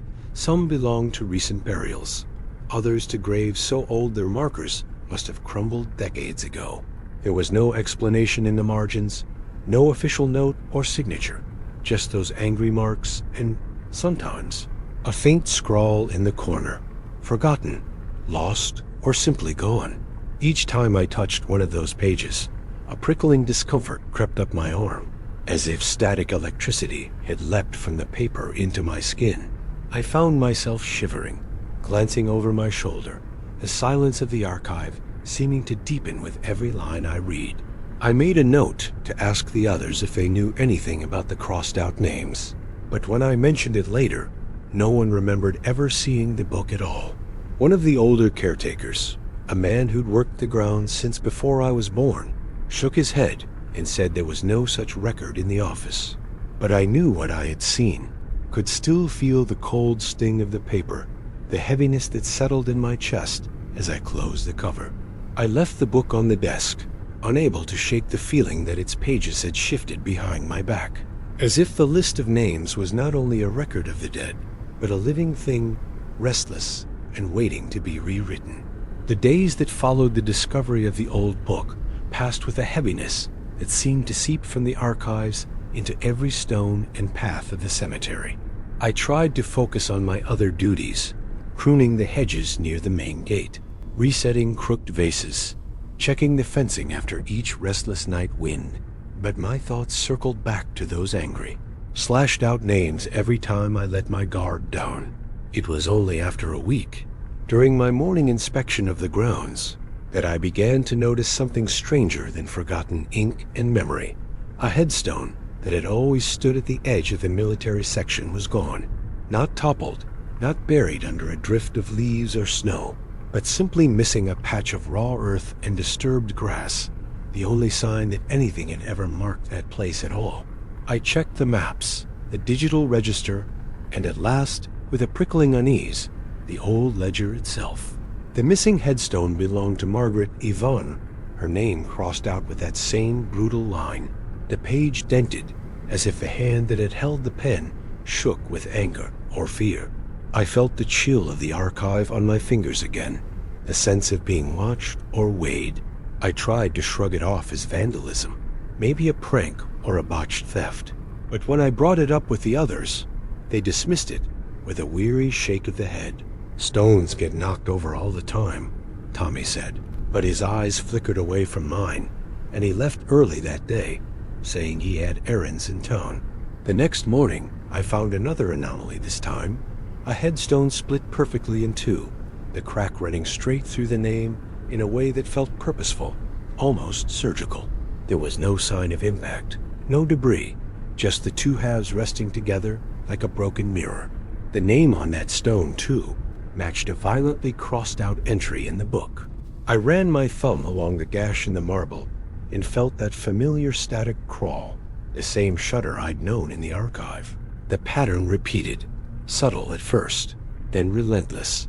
Each time I found a crossed-out name, I would find either a vanished marker or a stone broken, as if by some invisible force, always by morning, always in a way that seemed to defy weather and reason. The crew began to notice. Whispers spread among the older staff, who started to avoid the far corners of the cemetery, glancing nervously at the places where grass grew suddenly thicker or the dirt seemed newly disturbed. Some blamed kids with too much time and too little respect. Others muttered about frost heave, the inevitable push and pull of the ground as winter set in. But none of these explanations satisfied the gnawing dread that grew each time I visited the archive. Each time my fingers lingered over those crossed-out names. It didn't matter if the grave was old or new, beloved or abandoned. If the name was marked, the stone would soon be gone or destroyed. It became impossible to believe in coincidence. The book had its own logic, its own power, and something in the dark between shells and stones was obeying it, night after silent night. With every vanished headstone, every jagged break, my unease deepened. I stopped sleeping well, the sense of presence from the archive clinging to my dreams. I started checking the book every evening before locking up, noting new lines, the paper growing rougher and more wounded with each passing day. No one else seemed to remember which stones had been lost, or even whose names had been erased. The past was coming unstitched, the dead slipping quietly from the world, their only record a wounded ledger no one wanted to claim. I felt the weight of the book on my conscience, as if each crossed-out name had been marked for oblivion, and I wondered, sleepless and cold, if someday my own would join them, scratched away in the silence, waiting for the stone above to shatter or simply disappear. The longer I obsessed over the crossed-out entries, the more I realized that the old book was not simply a record of burials, but a map of something far more unsettling, a pattern of loss, erasure, and silent abandonment. I started a second list in a battered notebook, copying every name that had been struck through in the ledger, cross-referencing each one against our more recent computer files and the memory of my coworkers. It was then that a new, more insidious truth emerged. The names that vanished from the book belonged almost exclusively to the forgotten. These were not the stones that drew fresh flowers in spring or candles on Christmas Eve. There were no recent dates, no carefully tended plots, no signs that anyone ever came to speak, to mourn, or to remember. If these souls had ever been loved, their mourners were gone as well, relatives lost, family lines ended, the living moved on or swallowed up by time. The cemetery staff, too, seemed to grow vague about the lost names. When I mentioned Anna Hughes, whose stone had been shattered, and whose name I had found crossed out twice in the book, once in a trembling hand, once so violently the paper had torn, no one remembered her. Tommy, who prided himself on knowing every plot by heart, furrowed his brow, swore he'd never heard of her, and then changed the subject as quickly as possible. The deeper I dug, the more gaps I uncovered, whole rows of stones erased from memory, maps that showed empty space where I could recall standing graves, records in the office system that returned blank entries, as if the database itself recoiled from their existence. It was as if the book, in crossing out a name, was not only condemning the dead to oblivion, but also slowly burning away the last traces of their presence in the world of the living. I found myself growing anxious, sometimes irrationally angry, whenever I returned to the archive. There was a strange compulsion to check the book each night, to see if new names had been marked, to reassure myself that at least my own was still untouched. I began dreaming of the ledger, of hands not my own turning its pages, pens scratching through history in the dark, while I stood helpless, unable to intervene. The faces of the forgotten crept into my thoughts, imagined perhaps, or maybe remembered from some childhood visit to a graveyard with my grandmother. In the dreams, the stones wept dust, their names running down the marble like rain. I would wake with my heart pounding, the chill of the archive on my skin, certain that more than paper was being unmade by those relentless black lines. When I confided in one of the new hires a quiet, sharp-eyed woman named Grace, she looked at me for a long moment, then admitted she had started to forget the faces of people she'd worked alongside just weeks before. "It's like they were never here," she whispered, almost afraid to say it out loud. I realized then that it wasn't only the dead who risked erasure. The book, restless in its battered leather, was rewriting not just the cemetery, but the collective memory of everyone who cared for it. If a name was left to fade, unloved, unvisited, crossed out, its absence rippled outward, eating away at the world, one forgotten life at a time. I found myself returning to the book more often, driven by an uneasy sense that vigilance was all that stood between memory and the void. Even as I felt the edges of my own recollection begin to blur, the names I'd once known growing distant, unanchored, trembling at the edge of forgetting. As winter deepened, the atmosphere among the staff thickened with a kind of quiet dread, every visit to the archive now edged with hesitation. Some of the older caretakers stopped going near the file room altogether, feigning chores elsewhere when I brought up the subject of the ledger. Grace, once eager to help, now avoided the main office at night, eyes flicking to the door, as if expecting something to slip out from behind the rows of files.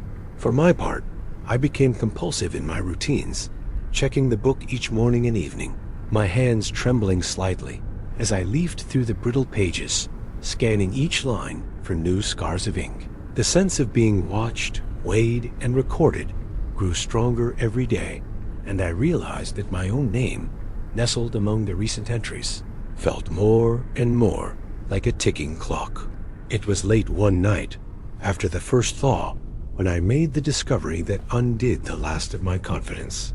I'd returned to the office after a sleepless shift, needing to reassure myself that everything was as I'd left it. The lights flickered as I stepped into the archive, the air colder than outside, the shadows crowding close around the desk. The book lay open, as if waiting.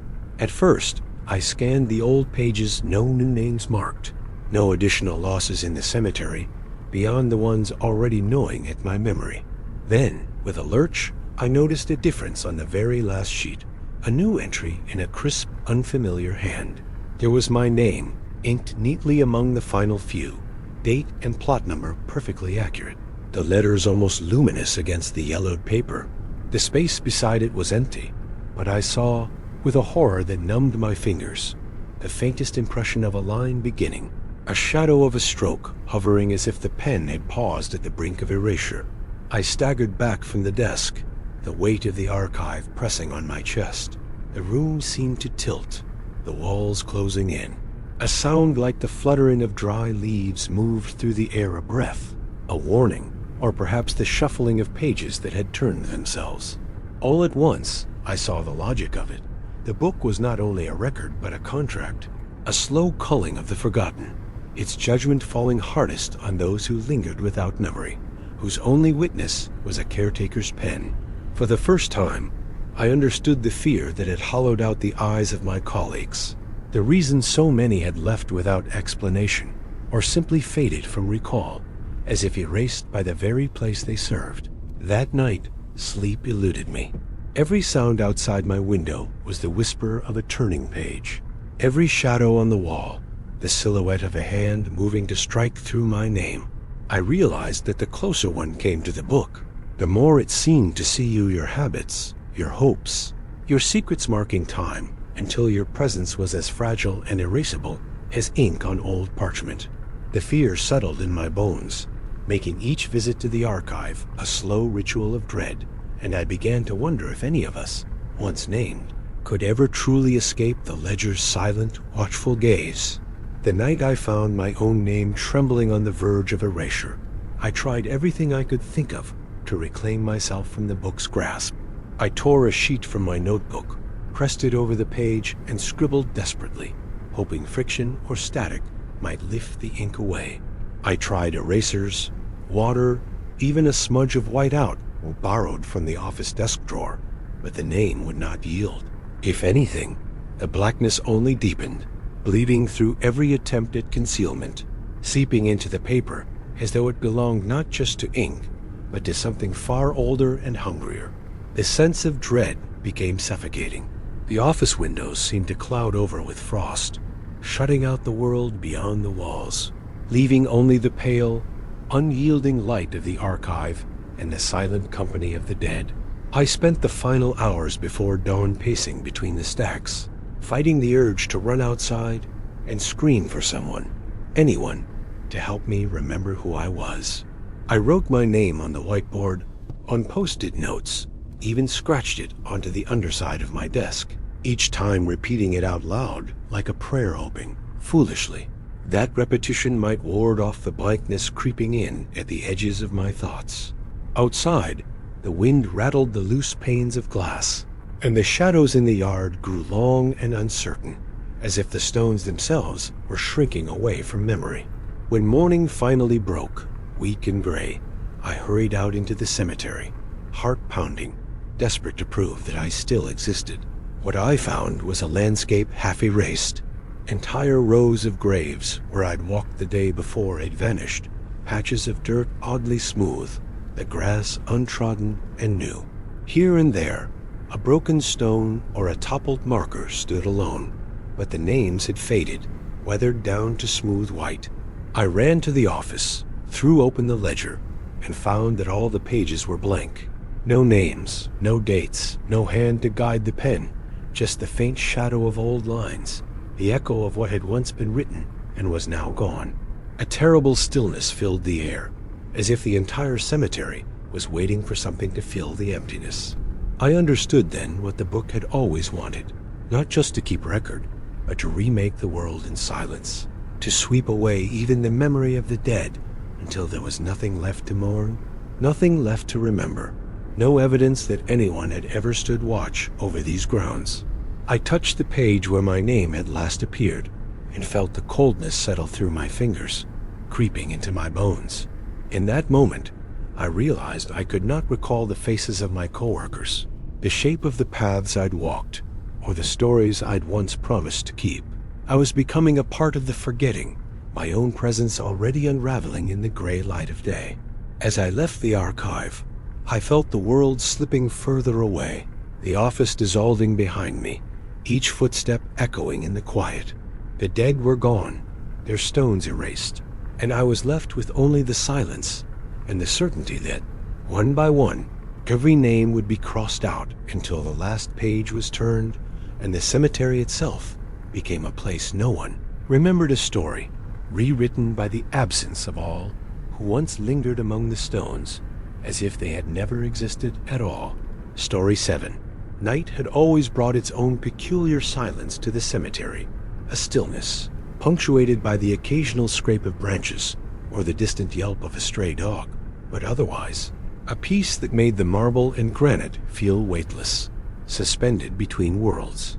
My job was to maintain that quiet, to patrol the grounds beneath the sweep of security lights, checking that the gates remained locked, that no one wandered where they shouldn't after dusk.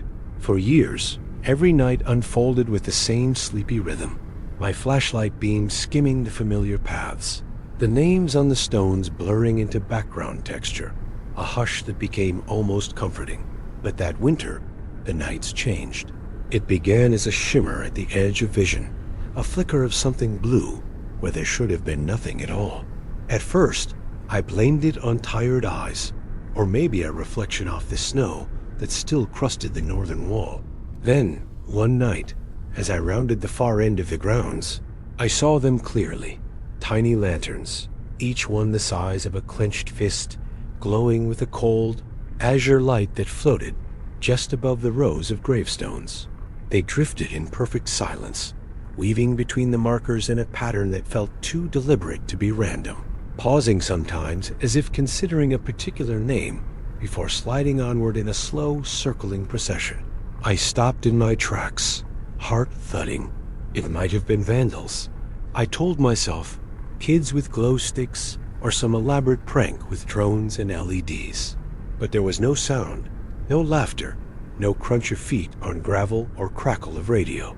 The lanterns moved as if guided by something older than mischief, a choreography beyond the logic of wires and batteries. Their glow did not spill or flicker. It held steady, illuminating nothing but their own blue orbs, leaving the stones beneath them untouched by shadow or warmth. The security cameras picked up nothing, no movement, no shapes, just the odd distortion, a static blur as if the film itself shuddered and recoiled from what it saw. For several nights, I kept silent, unwilling to admit to anyone else what I had seen, afraid to let the notion of the supernatural creep into the routines I clung to so tightly. Yet the lights returned each evening, unfailingly at the hour when the wind died and the temperature dropped, more of them each time. until they numbered a dozen or more, their path more organized, their pace more hypnotic. On the fifth night, I tried to approach, stepping slowly between the graves with my breath held, but the lanterns slipped away from me, always just beyond reach, their procession winding deeper into the old quarter of the cemetery where the stones leaned together like sleeping sentinels. I watched them until the cold bit through my gloves and my teeth began to chatter, then stumbled back to the office, heart racing, pulse echoing with blue afterimages. It was then that I realized this was not a trick or some random, natural phenomenon. The lights had purpose. They moved with the quiet certainty of ritual, each blue lantern a silent mourner in a funeral with no living guests, returning night after night to retrace the path of the dead. And as I lay awake in my narrow bed, the image of those ghostly lights drifting through the dark pressed behind my eyelids, filling me with a growing sense that something in the cemetery was awakening, and that its procession had only just begun. As the night stretched on, word of the blue lanterns slipped quietly into the routines of the cemetery staff. It started with whispered questions in the break room, uncertain glances exchanged during shift changes, the kind of hesitant curiosity reserved for things half-believed. A groundskeeper named Davis was the first to speak openly, voice low, as he asked if anyone else had seen the lights that float. I admitted that I had, relief and dread rising together, and soon others joined in, each with their own account, each story layered with the same quiet awe, the same confusion. None of us could agree on exactly how many lanterns there were, or whether they arrived from the woods or simply flickered into being among the stones. But every witness agreed on the silence.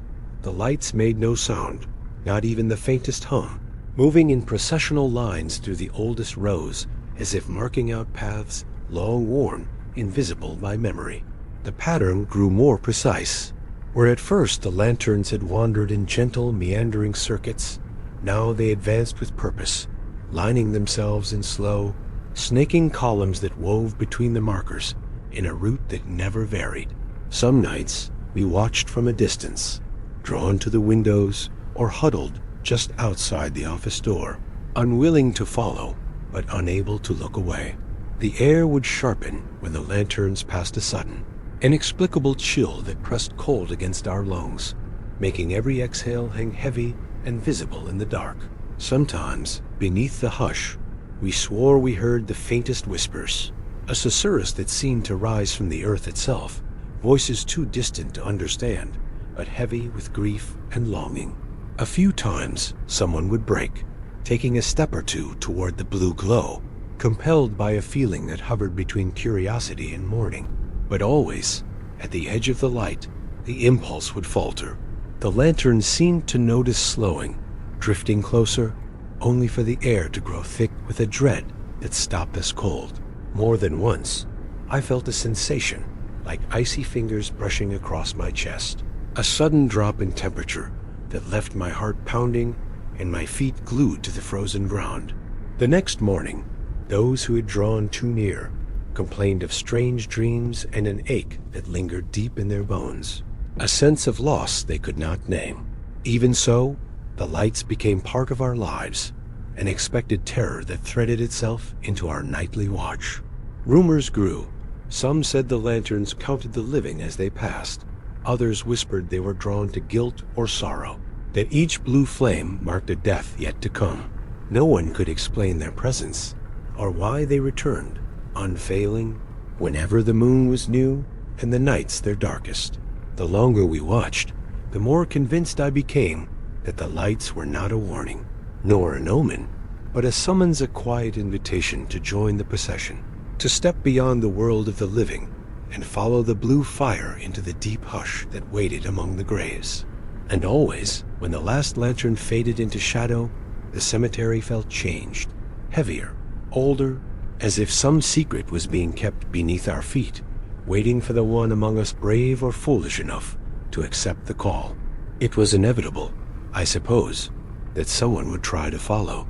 Curiosity is as old as the graves themselves, and fear, even when it knots your stomach, can't always hold back the need to know. For weeks, we had watched the blue lanterns from a distance, each of us wondering what would happen if we stepped off the safe paths and moved into that hypnotic parade. It was Mr. Greeley, the oldest among us, who finally gave in. He'd worked the cemetery longer than anyone, a man more comfortable among the dead than the living. His voice a familiar rasp in the dark, his hands steady no matter what storms battered the grounds. That night, the lanterns appeared as always, clustering near the oldest stones before unfurling into their silent procession. We were gathered near the tool shed, watching through the frost-glazed glass, when Greeley set down his coffee, buttoned his coat, and slipped outside without a word. No one called after him. The air was too tense, the pull of the lights too deep. We watched as he moved slowly across the snow, his figure small and hunched beneath the blue orbs, his shadow thrown in impossible directions as the lights floated past. The lanterns shifted in their course, parting to let him through, then reforming behind him, closing ranks until he was swallowed by their glow. The procession wound its way toward the far end of the cemetery, away from the streetlights and the reach of the cameras, the last of the blue fire vanishing beyond a grove of cypresses as the wind rose, cold and insistent, rattling the windows and doors. We waited for hours, uncertain and afraid, no one willing to venture after him. The memory of his silhouette burned against the afterimage of the lights. When dawn finally broke, the snow lay unmarked, and Greeley was nowhere to be found. We searched every path, every hollow behind the stones, but there was no trace, no footprints, no dropped tool, nothing but the soft indentation in the chair where he had last sat. Just as we were giving up, I found him near the chapel, curled on his side beneath a drift, his coat stiff with frost, his cheeks gray with cold earth pressed to his skin. He was breathing, barely, but his eyes were open and wide, locked on something we couldn't see. We carried him inside, wrapped him in blankets, but the warmth never seemed to reach him. He would not speak for hours, lips moving only in whispers, gaze darting from face to face as if we were all strangers. When he finally managed words, they were strange and heavy, uttered again and again. I watched my own funeral. I saw them bury me. The sentence clung to him, became his only answer to every question. He spoke of darkness, of cold, of faces gathered above him, while blue lights swirled around a deep, open grave. After that, he never quite returned to himself, a quiet emptiness settling in behind his eyes, as if part of him had been left out there, marching forever with the lanterns through the endless hush of the cemetery. The rest of us felt it too, a coldness that would not leave, a sense that the distance between the living and the dead was now only a few steps and one silent, beckoning light away. After what happened to Greeley, the nights became heavier, each shift colored by a tension that wouldn't dissipate, no matter how much coffee we drank or how close we huddled by the lamps. Yet for me, the blue lanterns became an obsession.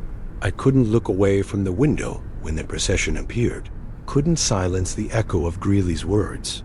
I watched my own funeral that circled my thoughts in the darkness. Each night, I promised myself to ignore the lights, to lock the office door and drown out the hush with the tinny static of the radio. But the lanterns grew brighter, bolder, their procession threading closer to the routes I walked, their cold fire illuminating every face I'd ever lost, every secret the cemetery had ever held. Then came the night the fog rolled in, thick and blue, swallowing the graves and softening the world into something formless and silent. I couldn't sleep, couldn't sit still. I wandered out beneath the trees, drawn by the thrum of silence and the slow, deliberate drift of the lanterns as they emerged one by one, hovering low, their glow painting the snow and marble with ghostly light. I followed, heart hammering, unable to resist, feet moving as if tethered to some invisible string. The air was so cold it seared my lungs, but the closer I came to the lanterns, the more the chill shifted into something else, an aching nostalgia, a longing that pressed deep into my chest, drawing me forward through the maze of stones. The lights led me in a winding spiral, deeper and deeper into the oldest part of the cemetery. Shadows moved at the edges of vision faces I recognized. Old friends, family I'd buried, even coworkers who'd left years ago, their features shifting and flickering in the blue light. All silent, all watching. The procession slowed at a newly turned patch of earth. Suddenly, the world bent and dropped away, the ground yawning beneath me, cold and wet and endless, and I truly saw my own funeral. I was there among them, lying motionless in an open casket, blue lanterns twining in the fog above my face. I watched my family weep, my colleagues standing in their night uniforms, each one turning their back and vanishing as the lights danced around the grave. I felt the press of earth on my chest, a weight that was not pain but a surrender, a giving in to the dark, to memory, to loss. The vision was so real, I tasted dirt on my tongue, felt the weight of flowers, the cold of marble against my back. All around, the lanterns bobbed and wove, their light narrowing to a tunnel that seemed to stretch away into eternity. Then, as suddenly as it began, the blue glow fractured. The faces faded, the world spun, and I found myself lying on the frozen grass, breath clouding above me, hands trembling, chest pressed to the cold ground, as if I had just clawed my way up from beneath the soil. The cemetery was empty, silent, but for the fading shimmer of blue that retreated between the stones, leaving behind only the memory of a journey that felt both like a dream and a warning that would echo through every night to come. I woke at dawn sprawled among the frosted graves, my breath visible in ragged bursts and the cold seeping through my shirt into the marrow of my bones. My hands were caked in dirt, as if I'd clawed upward through the earth itself. The blue haze of the lanterns had vanished, leaving only the brittle hush of morning and the bruised tracks of my stumbling path through the snow. I staggered upright, every joint aching, the memory of the night blurring at the edges, but refusing to let go a cold heaviness pressed against my chest. Not pain, but a deep certainty that I'd carried something back with me from the darkness. I made my way to the office, the corridors and sheds strangely unfamiliar, as if their outlines had shifted in the night. As I passed the supply closet, I saw a muddy footprint just inside the door, small, sharp, impossibly clear, as if left by someone walking straight out of a grave. I washed my hands, scrubbed at the stains of earth, but the chill wouldn't leave me, nor would the memory of those silent faces gathered at the edge of the blue light, watching as the lanterns wound their patient way through the stones. For days after, I moved through my duties in a kind of fugue. Every sound felt sharper, every shadow too thick, the presence of death, a constant breath at the edge of each thought. I heard the scrape of shovels where there were none, saw flashes of blue at the corner of my vision, felt the weight of invisible eyes whenever I lingered by a grave for too long. I tried to confide in the others, but words slipped from me, hollow and brittle, the distance between us growing with every retelling. They looked at me with the same caution we once reserved for the blue lanterns, respectful, wary, and just a little afraid. It became clear that I was changed, not haunted, exactly, but marked set apart by an understanding that could not be shared, only carried. I realized with a cold, growing certainty that the procession would return, that its blue fire would win through the cemetery again and again, and that each time I resisted the pull would become harder. Dreams blurred with waking, the press of earth against my chest, lingering in the pause between breaths, until I could no longer say if I was merely remembering the vision or slipping back into it, step by step, night by night. Now, each evening, as dusk slips in and the silence thickens, I wait for the lanterns. Sometimes I see their glow threading through the stones before the sun has fully set, and I know that one night soon there will be no difference between following the lights and becoming one of them. No boundary between watching and being watched. No line left between the world of the living and the endless. Patient procession that winds its way blue and beautiful and cold through the cemetery, waiting for the last mourner to join the march. Story 8. When I first took the job at Glenwood Cemetery, the office felt like a strange blend of comfort and unease warm in the day, with the scent of dust and old wood. But by dusk, the walls seemed to lean inward, thick with the weight of silence. I noticed the portrait on my first afternoon, hung above the battered file cabinet near the back window. It was the kind of painting that never quite left your mind, the brushstrokes heavy and deliberate, colors dulled by time, and a thick veil of tobacco yellow varnish. The man it depicted was severe, his face framed by the shadow of a wide-brimmed hat, eyes deep-set and almost black, the lines of his jaw and mouth fixed in a tight, unyielding scowl. His coat was buttoned high, and his hands large, broad, weathered, rested atop a walking stick in a pose that was neither welcoming nor hostile, but somewhere between a warning and a promise. At first, I assumed he was some long-retired superintendent, a relic from the cemetery's earliest days. When I asked about him during my orientation, the other employees only shrugged, their gazes flicking past the frame as if it wasn't worth discussion.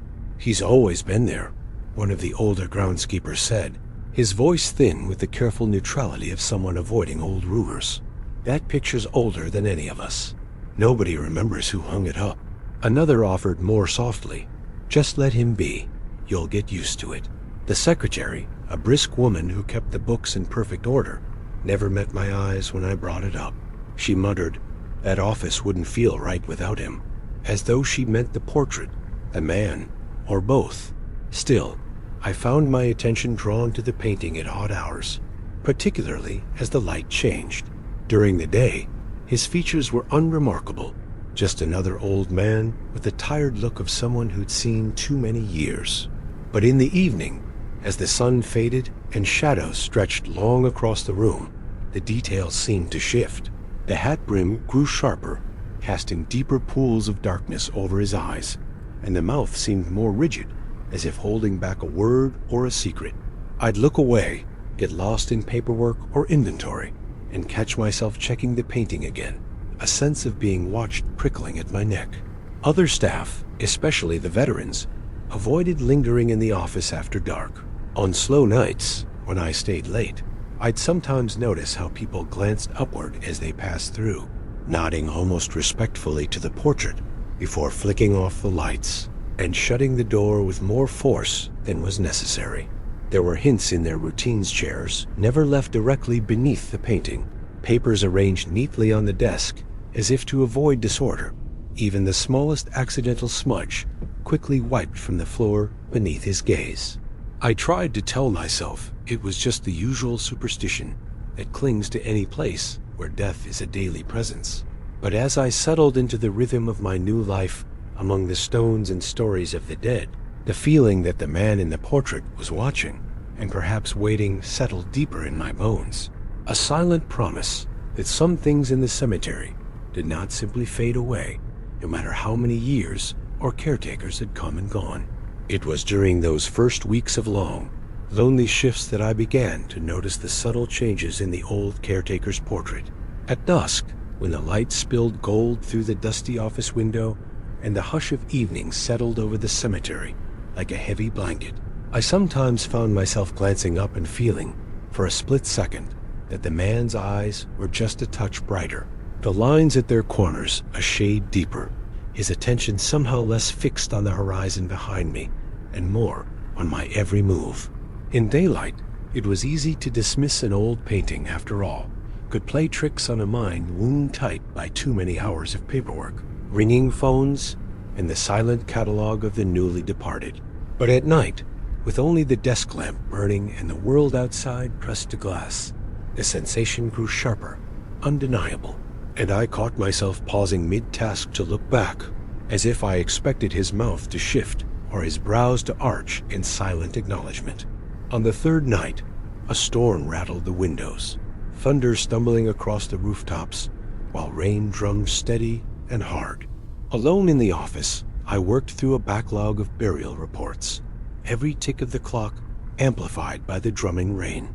I didn't notice the change at first, but after a while, I looked up and saw, or thought I saw, that the old caretaker's mouth had softened, the rigid frown bending ever so slightly into the suggestion of a smile. It wasn't wide or mocking, not a grin meant for joy or cruelty, but the faint, knowing curl of someone remembering a secret joke, or perhaps savoring the sight of a long-lost friend. I blinked hard, convinced the straying and the lightning were getting to me. But when I looked again, the smile was still there, almost imperceptible, hiding just at the edge of belief. The eyes, too, seemed to gleam in the lamplight, a wetness like tears or laughter caught in the gloss of oil and dust. For a moment, I was certain the room had grown colder, as if a draft crept from the canvas, and the hair on my arms rose in warning. I tried to ignore it, returned to my paperwork, but the unease lingered. When I left for the night, I found myself hurrying past the painting, avoiding its gaze and shivering, even as the rain let up outside. In the mornings, I would find myself second-guessing, wondering if it had all been fatigue and imagination, a pattern in the brushwork, or a shadow from the storm. Yet each time a night passed alone in that office, the more certain I became. I wasn't the only one. The others started to mention strange dreams, a feeling of being watched, a certainty that someone else was present after hours. One night, I overheard the janitor, a man who spoke little and laughed less, mutter as he locked up, "He's smiling again," with a tired, fearful glance toward the portrait. We never spoke of it directly, not yet, but the legend was growing one flicker at a time, the office filling up with silent stories, and the heavy hush of an old caretaker's secret pleasure at being noticed, remembered, and perhaps not entirely alone. After the nights of uncertain smiles, a deeper strangeness began to settle into the routine of the cemetery's after hours. It started with the smallest things: a mug shifted on a shelf, muddy footprints in the entryway no one could explain, the lingering scent of pipe smoke where no one had smoked in years. These details became more pronounced as the weather turned colder, each evening marked by a nervous anticipation, a half-joking, half-serious recounting of what someone had found moved or misplaced. I grew used to a chill in the air that didn't fade with the dawn, the feeling of static pricking at my neck when the halls grew quiet and the wind rattled the old glass panes. Soon the whispers began. Someone would mention footsteps in the hallway late at night, a soft shuffle on the linoleum just outside the office door. Once, coming in early for a double shift, I found the secretary standing in the hall, keys clutched white-knuckled in her hand, listening hard. "I heard him again," she whispered, eyes wide, not daring to look toward the painting. Hat and all, just walking past the records room. The first time I laughed it off, but as the days passed, I, too, began to catch a glimpse of something tall and hunched at the far end of the corridor, a shadow moving just out of reach, always wearing the slouch and tilt of the old caretaker's hat. Each morning, we would find traces of smear of dirt by the coat rack, a door half ajar that no one recalled opening, a single wet boot print leading nowhere. The security cameras picked up nothing but grain and static, as if their lenses fogged over during the darkest hours. Yet objects would shift, a file box relocated, a chair dragged out of place. The office clock stopped for exactly 1 minute at 3:07 a.m., ticking back to life the moment someone entered. A few of the more superstitious groundskeepers began leaving little offerings beneath the portrait: a button, a nickel, a piece of hard candy, as if the old caretaker might be appeased by tokens, might leave them in peace if given their due. But the most unnerving were the sightings just before dawn. More than one worker reported seeing a dark figure, heavyset and shrouded, drifting from the office to the back door, lingering by the storeroom, or pausing beside the staff coffee pot as if waiting for a refill. Each described the same broad head, the same slow, measured stride, never hurried, never lost. The shadow never answered when spoken to, and by the time the morning light touched the windows, it was gone, leaving behind only an unsettled feeling, the unmistakable certainty that long after the living had gone, the office and its corridors remained the old caretaker's true domain. For me, every night spent with that portrait was now accompanied by the softest echo of footsteps, a silhouette drifting just beyond the edge of light, and the growing conviction that the smile on the canvas and the shadow in the hallway were never truly apart. Curiosity and dread circled each other as the strangeness grew every new night, bringing a little more evidence that the boundaries between the painting and the living world were thinner than I cared to admit. One rain-soaked evening, after a shift where the shadow lingered outside the break room for hours, I found myself unable to leave the office until I'd proven to myself that the caretaker's portrait was just that: pigment, canvas, and varnish, nothing more. I stood before it, watching the lines of his face soften with the shifting light. The familiar hat's shadow pooled across his brow. There was a magnetic pull in the air, a hush that seemed to close off every sound but my own breath and the patter of water against the glass.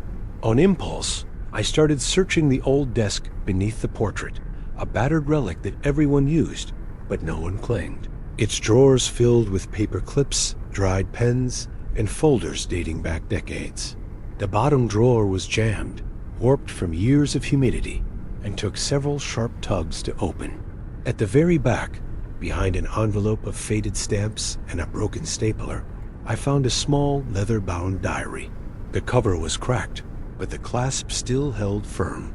Inside, the pages were thin and close-written, the ink brown and wavering. The entries were dated nearly a century before, penned in a steady, practiced hand that grew shakier with each passing year. I read the first entry and recognized the voice plain-spoken, direct, touched with pride and loneliness. The diary belonged to the man in the portrait. He wrote of his devotion to the cemetery, his sense of responsibility for the dead, and the order of the living. As the years passed, his words grew more sorrowful.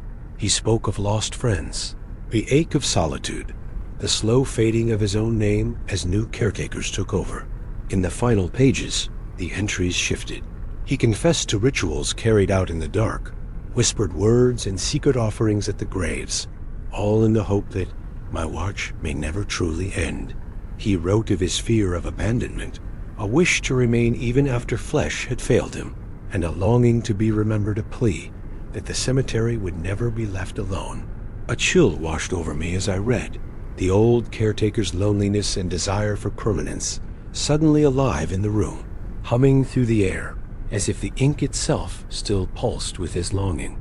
The diary ended abruptly, the last page half filled, the final line broken by a blot of ink. I will stay as long as I am needed. They must never see this place empty. I will. After that, nothing but a spreading stain. I tucked the diary into my jacket, heart pounding, and turned back to the portrait. The caretaker's mouth seemed softer, a secret still hiding in the curve of his lips. I knew then that the rituals had worked. His presence was stitched into every shadow, every midnight shift, every small movement in the office and corridor, bound there by words and will and the unwavering watchfulness of a man who had never learned to leave his post. The storm that night arrived like a warning, thunder rippling across the sky, while rain hammered the roof in steady, merciless sheets. I sat alone in the office, the diary open before me, the lamp's glow catching on the oil-dark eyes of the caretaker's portrait. My hands trembled as I turned the pages again, rereading his last confession, the rituals, the longing not to be forgotten. Every sound from the hallway made my breath catch the scrape of a chair, the soft thump of boots against old linoleum, the whisper of fabric brushing past the closed door.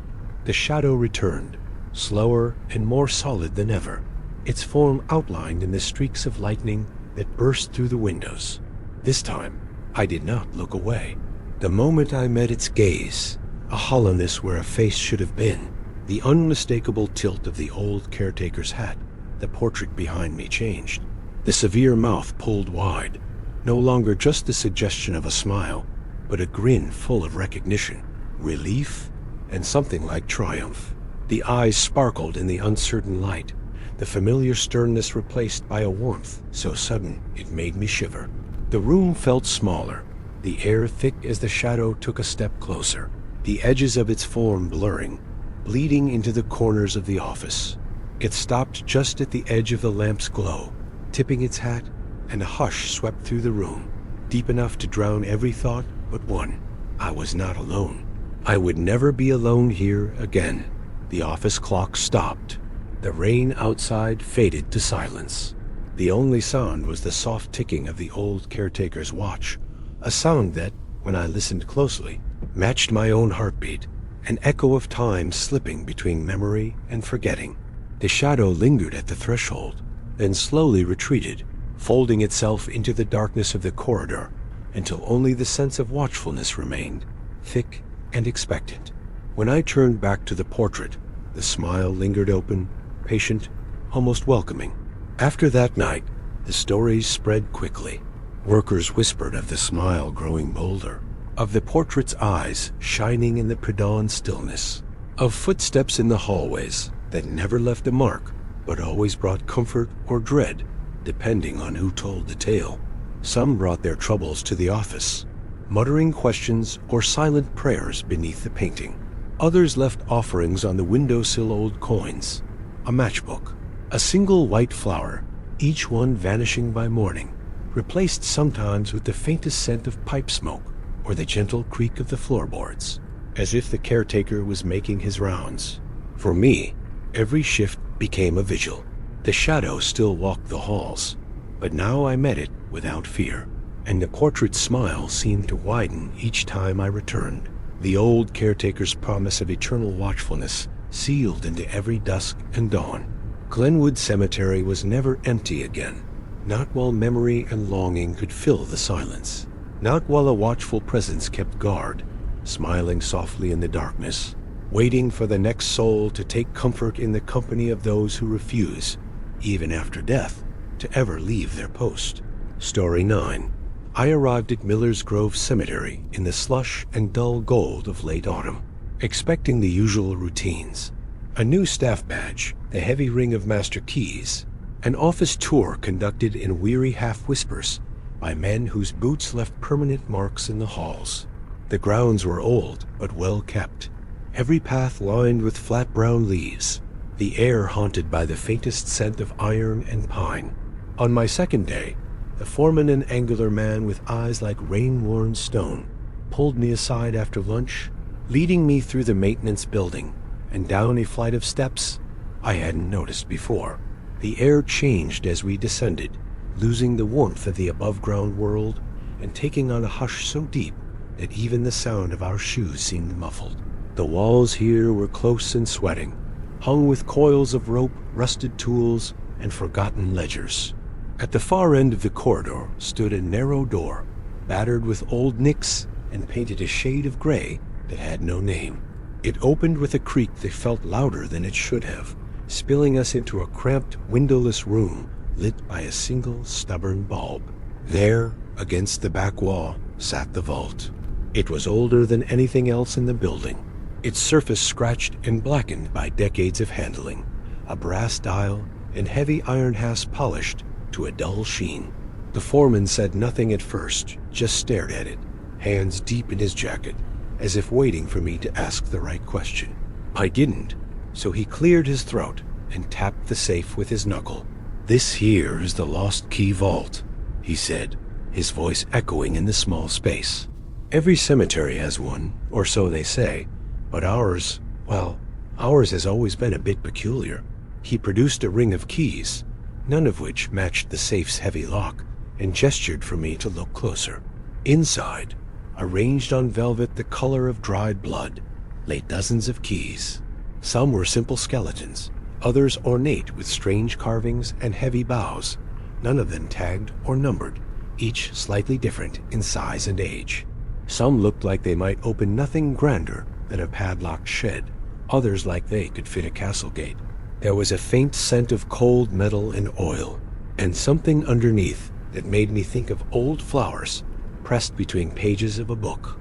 "We add a key now and then," the foreman said. "When one turns up in the wrong place, no memory of what it opened or where it came from. No one ever writes it down. No one ever asks."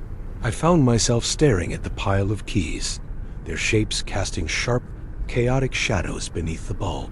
Why not throw them away? I asked, unable to tear my gaze from the glint of steel and brass. The foreman only smiled, thin and tired, and shook his head. Some things you just don't lose on purpose. There's rules, even if no one remembers who made them. I nodded, not quite understanding, but the sense of unease was real, a prickling beneath my skin. A sense that I had been shown something I was not meant to see. A collection that belonged to no one, kept for a purpose no living hand could explain. When we left, the door clicked shut behind us, the silence settling heavy as stone, and I realized it would not be the last time I would think of that vault, or the secrets it held, locked away with every key no one remembered, but no one could quite forget. There was a rhythm to life at Miller's Grove, shaped by the seasons and the silent rituals of tending to the dead.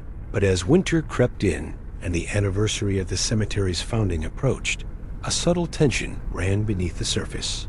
The staff grew quieter, their laughter thinner, conversations trailing off whenever someone mentioned the date. I noticed it most in the way people avoided the basement corridor, glancing at their watches or inventing tasks that kept them above ground once dusk settled. No one ever mentioned the vault directly, but I could feel its weight, its patient presence echoing beneath the hum of the fluorescent lights and the rattle of the ancient radiators. It was on the night before the cemetery's 142nd anniversary that I learned why. The grounds were locked and deserted, the sky outside thick with the threat of snow. I stayed late, inventorying shovels and checking off old supply orders, determined to prove myself reliable and thorough. Somewhere near midnight, while I was closing up the workshop, a sound found me, a sharp metallic click, followed by the faintest groan of hinges. It was out of place, too cold and clean for a building so often filled with sighs and settling wood. Without thinking, I grabbed my flashlight and followed the sound, each step down the basement stairs louder than the last, my heart drumming in my chest. The corridor was colder than usual, the air dense as though holding its breath. At the far end, the vault door stood ajar, its heavy lock dangling open, the dial set precisely at 0. Inside, the velvet lining was disturbed, keys scattered as if something had rifled through them with invisible, impatient hands. A single space on the velvet lay empty. One of the keys was gone. There was no sign of forced entry, no prints in the dust, just the lingering scent of metal, and a tension so thick it felt like being watched by a room full of eyes. I stood for a long moment, waiting for a reason, an explanation, but the only answer was the silence, which grew heavier with each breath. When I reported it the next morning, the foreman only nodded, his gaze distant and resigned. "Happens every year," he said, as if he were reciting a story learned by heart. "Always the same night, always just one key." When I pressed for details, what did the key open? Why was it taken? Who had the original set? He only shrugged. Some things go missing because they need to. Best not to chase them down. Best to remember what you can and let the rest be.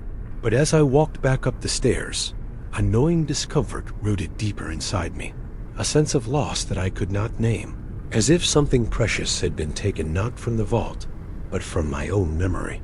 I could feel it settling into my thoughts, a growing void that ached in the pit of my stomach, a certainty that whatever had left with that key was gone for good, and that the emptiness it left behind would soon be felt by all of us, whether or not we ever knew what had truly been unlocked. The morning after the vault opened itself was sharp and brittle, the world coated in a thin skin of frost that melted to mud beneath our boots. I arrived before sunrise, the air thick with the metallic tang of cold, and an unease that seemed to vibrate beneath every ordinary sound. It was the foreman who found the open tomb first, his voice echoing across the main path in a tone that left no room for questions. We all hurried to the old section, where the stones were mottled with lichen and the inscriptions melted by rain and time, and gathered around a crypt whose heavy iron door hung wide, exposing the dark interior to the pale morning light. The scene was all wrong. There was no sign of a break-in, no tool marks, nothing to suggest that anyone living had forced the tomb open. The lock, old and ornate, dangled on its hasp, the mechanism twisted in a way that looked less like vandalism and more like it had yielded willingly, or perhaps been called open by something from the other side. The inside was clean, empty except for a thin drift of leaves and the faint trace of footprints in the dust, as if someone had entered and left, closing the door softly behind them. But what struck us most was the absence: no casket, no plaque, no hint of who should have been resting there. Even the stone at the crypt's entrance, thick with moss and barely legible, bore no name, only the faint impression of letters that vanished as we tried to read them. As we stood around the gaping tomb, one of the older workers, Dale, who'd been at Miller's Grove since the 80s, muttered that he couldn't remember who was supposed to be buried there. I realized, with a jolt, that neither could I, not just the name, but the story, the family, any memory of a funeral or a visitor. I scanned my phone's records, the old ledgers, the computer files, but every source returned nothing, a blank space in the cemetery's meticulously kept inventory. When I asked the others, they all frowned, searching their memories as if groping in the dark for a door that no longer existed. Maybe it was never used, someone said, voice trailing off, but we all knew that wasn't right. The weeds around the door had been trampled in old patterns, the kind that take years to form, the kind that mark a place well visited and long mourned. It became clear, as the sun climbed and our confusion deepened, that the missing key and the open crypt were connected. A vacancy had opened, not just in the earth, but in our memories. Something or someone had slipped away, not just from the tomb, but from the history of the grounds and the stories we carried. The foreman, tight-lipped and pale, muttered that it would be best to seal the tomb and say nothing more, but I felt the loss echoing through me all morning. A hole where a person should have been, a name I would never remember, only the sense that something once precious had been here, and that the cemetery itself was a little emptier, a little lonelier with their vanishing. The restlessness from that open tomb clung to me like a chill that wouldn't fade, knowing deeper each time I tried to fill the void with routine. I pored over the cemetery's old ledgers and burial records, tracing dates and plot numbers, hoping to catch even a faint shadow of the missing name, but every document agreed in its silence. The blank lines where information should have been felt deliberate, as if a hand had swept through the records and erased every trace, even from the places I was certain I'd seen writing before.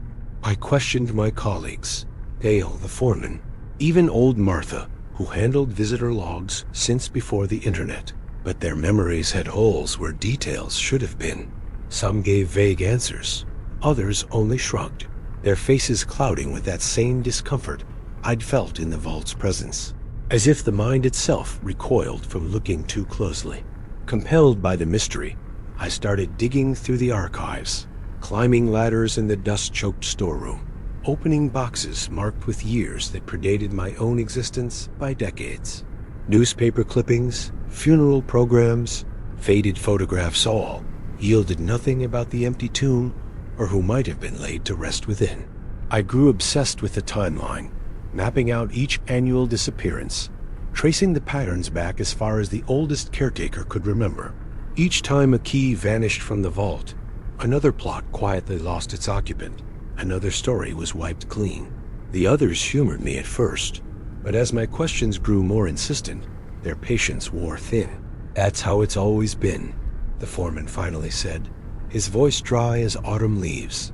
"Some losses you don't chase down. Best to care for what's left." But I couldn't let it go. The more I learned, the more I felt the presence of absence itself, how the cemetery's heart seemed to shudder at the approach of the anniversary, how the air thickened as the vault's moment drew near. I began to notice subtle changes, the way families lingered less at certain graves, the way old photographs in the chapel's display case sometimes lost a face or a name overnight. Even the regulars, the ones who brought flowers every week, seemed to sense it, growing uneasy, standing at the edge of the oldest section, as if they too were searching for someone they could no longer recall. It was only late one evening, hunched over the records room desk, that I realized the worst truth. The vanished names were not simply gone from memory or paper. They were erased from feeling itself. No grief, no longing, no gap to mourn. Just an empty space in the heart, a spot where warmth once lived, and now only a chill remained. The vault, I understood, was a gatekeeper not just of keys, but of the stories that tethered the living to the dead. And every year, with the taking of a single key, it took a little more of us with it, threading loss through the very fabric of what we could remember, until even our sorrow itself faded to nothing. Seasons changed with a mechanical certainty at Miller's Grove, but inside the vault, the passage of years felt both accelerated and meaningless, a silent looping of ritual and forgetting. After my first encounter, I counted the days to the next anniversary with a mix of dread and helpless fascination. The vault door stayed closed, the air around it heavy with a stillness that deepened as winter approached. But in dreams and waking, I heard the faint click of tumblers, the whisper of metal brushing velvet, the knowledge that the cycle would return no matter what anyone did. I tried to count the keys more than once, tracing their strange, mismatched shapes with my finger, but every attempt left me more confused. Sometimes there seemed fewer than before, other times more, as if new ones had been slipped in during the night.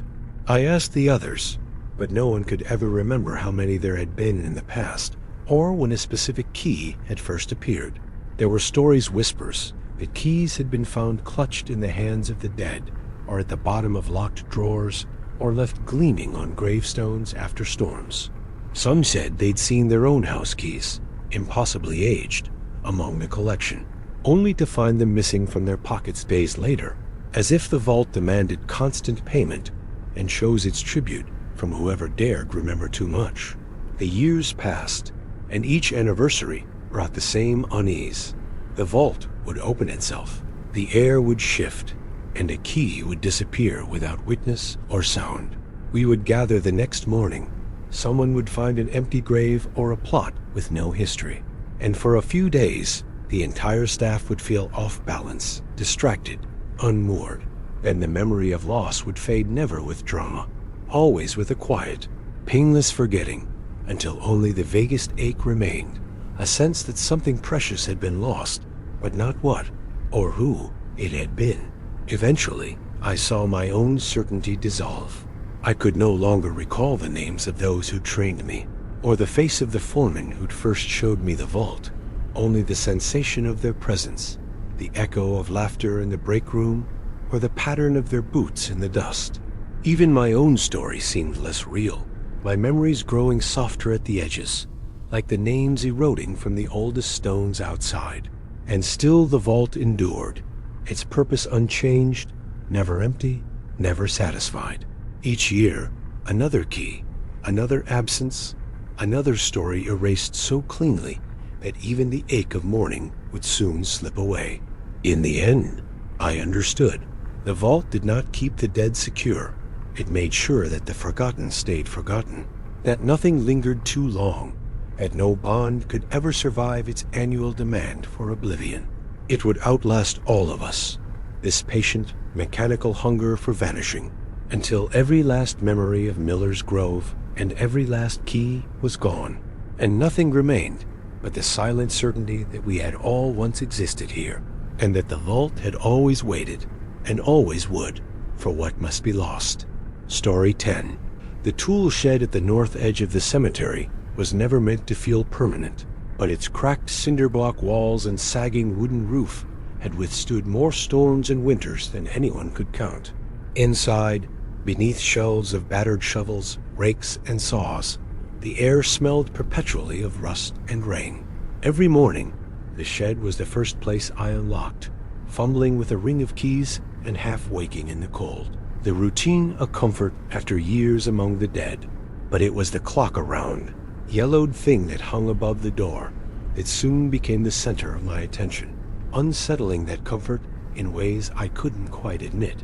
It was an old wall clock, the kind you saw in schoolrooms and auto garages, with faded black numbers and a glass face fogged with the memory of decades. On most days, its tick was steady and patient, a soft pulse in the background as we checked tools, filled out forms, or sat on overturned buckets during lunch breaks. But on certain mornings, never on the same date, never with warning, I'd find the hands frozen at exactly 3:17, no matter when I arrived, no matter how the batteries or the mainspring had been the day before. The minute and our hands would be locked in that impossible embrace. 3:17, unmoving, unyielding, as if the clock had chosen that moment to hold its breath and wait. The first time, I thought nothing of it. The second, I made a note to replace the batteries. And the third, I stood on the stool and pried the clock from the wall, carrying it back to the office, where I took it apart in the glow of a desk lamp. The gears were old, but not broken. I cleaned, I rewound, I set it ticking again. But the next week, 3:17 returned, relentless and exact. I tried swapping the clock for a new one, but within days, the old one had found its way back to its place above the door. Someone else, or perhaps something else, insisting on its return. The others joked about it at first, calling it a cemetery thing, just another oddity in a job full of unspoken rules and quiet superstitions. Maybe it just likes the symmetry, one groundskeeper muttered, stuffing his hands deeper into his jacket as a sudden draft snaked across the floor. But soon, even the laughter faded, replaced by a weary silence whenever 3:17 rolled around and the hands refused to budge. I began marking the dates in a little notebook, at first out of curiosity, and later out of a sense of necessity. The pattern was there, but not in the numbers or seasons. The days it happened were always colder, the shed always a bit darker, and the sense of being watched by the clock or by something it remembered grew heavier each time. Despite my efforts, nothing broke the cycle. No repair or replacement could keep the hands moving past that hour on those particular mornings. And though the clock would, eventually, start again sometimes in the afternoon, sometimes in the dead of night, it left a residue behind, a hush in the air, a shadow across the tools, a sense that time itself had chosen this little patch of earth to stop and wait, and remind those who watched of the precise moment when everything changes. It was a pattern no one wanted to acknowledge, though we all felt it in the marrow of our routines. Whenever the clock in the shed stopped at 3:17, someone on the crew would begin to fade. It never happened the instant the hands froze, but always by the afternoon, a cough too dry to explain, a shiver that lingered even in the sun, a weariness that settled deeper than just a bad night's sleep. We told ourselves it was coincidence, the flu, a reaction to the cold and damp, but the coincidence grew sharper every time the clock betrayed us. Each man or woman touched by this quiet curse would start the day as themselves, waving, choking, complaining about the coffee, and by lunch, their voices would thin, their movements slow, as if something heavy pressed down on their shoulders. It began with Tommy, a veteran of every kind of graveyard shift, who prided himself on never missing a day's work. That morning, I found the clock stopped again, the hands caught in that stubborn embrace, and thought little of it until I noticed Tommy, hunched on a stack of pallets in the corner, sweat prickling his brow despite the chill. He said he was tired, that he'd shake it off, but by midday he was pale, his words clipped and distant. By afternoon, he left early unheard of for a man who measured his worth in hours, worked and never accepted a ride home. The following morning, word spread that Tommy hadn't gotten out of bed.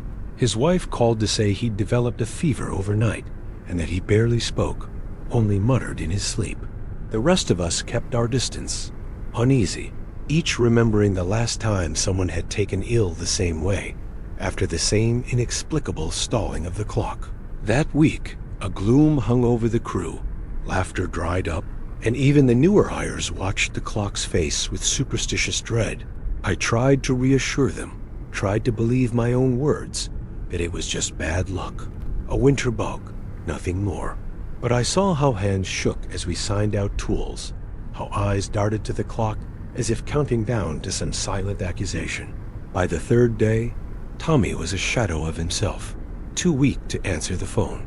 The doctor found nothing but exhaustion and fever, said it would pass with rest, but his wife mentioned that he barely ate, barely moved, and that he was growing quieter, his eyes fixed on something far away. I sat in the break room, staring at my notebook, at the rows of dates and names, and felt the weight of a pattern too old and too cruel to ignore. It was always the same. The clock would stop, and a worker would fade, as if the very act of time pausing in that little shed marked someone for a sickness no medicine could name, a silence no comfort could fill. We all waited, not knowing what for, and each tick of the clock, when it finally started again, sounded less like a return to normal and more like a warning that the cycle was far from broken. Tommy's absence weighed on us like a shadow spreading through the workshop, infecting even the simplest routines with unease. We took turns calling his wife for news, hoping for signs of recovery, but each day the report was the same. He slept fitfully, sometimes for hours on end, always restless, whispering or muttering in a voice she barely recognized. It was only in the second week, when I brought over a basket of groceries, that she finally shared the true shape of his decline. Tommy, she said, was trapped in his sleep, visited every night by dreams he could not escape. She told me in a whisper, her eyes rimmed red, that he woke gasping at dawn, his hands clutching the blankets as if he were fighting his way out of the ground. I stayed by his bedside that afternoon, the curtains drawn tight against the winter glare. Tommy's skin was clammy and gray, his face slack with exhaustion, but even in that state he seemed aware of me, his eyes flicking open long enough to meet mine. He tried to speak, but only managed a soft, hoarse murmur. I keep seeing it over and over. I pressed his hand and asked what he meant, and after a pause, the words came in fits and starts. I'm there, in the box. Everyone standing above me, hats off, nobody says a word. I hear the dirt falling, can't move, can't speak. I'm watching them close it up, and I'm still awake inside. He fell silent, breath shallow and desperate. The dreams were relentless, his wife explained, repeating every night with cruel clarity. He saw his own funeral, felt the coffin's velvet lining against his skin, heard the shovels and the low voices of his friends and coworkers, watched the gray sky close above him as the last spadefuls of earth landed with a finality that left him sobbing in his sleep. Sometimes he described details that chilled us all. A button lost from a jacket sleeve, a snatch of song someone hummed as they walked away, the exact words the preacher used to close the service. The family doctor could only shake his head, blaming the fever, the stress, the darkness of the long winter. But none of us who worked in the cemetery doubted the connection. The clock had stopped at 3:17, and Tommy's mind had become a stage for the slow pageantry of his own burial, every detail replayed with agonizing precision. The rest of us moved through our days with dread, watching each other for signs of fatigue, unwilling to admit how the dreams had begun to infect our own sleep. Some nights I woke gasping, convinced I had tasted earth on my tongue, felt the weight of sorrow pressing down on my chest. I dreaded passing the tool shed, hearing the clock's tick or, worse, its silence. We all did, each of us caught in the slow, creeping certainty that what haunted Tommy was no fever or madness, but a shadow cast by something older, patient, and intimately familiar with the rituals of loss. Tommy's decline marked the shed with a hush that felt permanent, a weight pressing down even when we tried to banter or drown the silence with the radio's static. For a week, the clock on the wall above the tools remained stuck at 3:17, its hands refusing to move, its glass face gathering a fine skin of dust no one dared wipe away. We began our shifts in nervous pairs, keeping distance from the shed whenever possible, casting quick glances at the frozen clock, as if it might leap forward of its own accord. The routine of the cemetery continued: graves to tend, machinery to repair, old leaves to clear, but our steps slowed. Our laughter faded, the rhythm of the place thrown out of joint by the invisible gravity of Tommy's absence. It was in the early hours of a bitter Wednesday when the spell broke.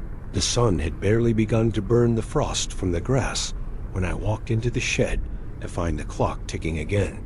The second hand swept smoothly over the faded face, each click sharp and absolute. I stared at it for a long time, waiting for anything to explain the change, but the clock seemed utterly ordinary now, as if the last week's stillness had been a shared hallucination. The others noticed too. Word spread through the crew in whispers, cautious and uncertain. No one mentioned Tommy by name, but all eyes followed me as I checked in with his wife that afternoon.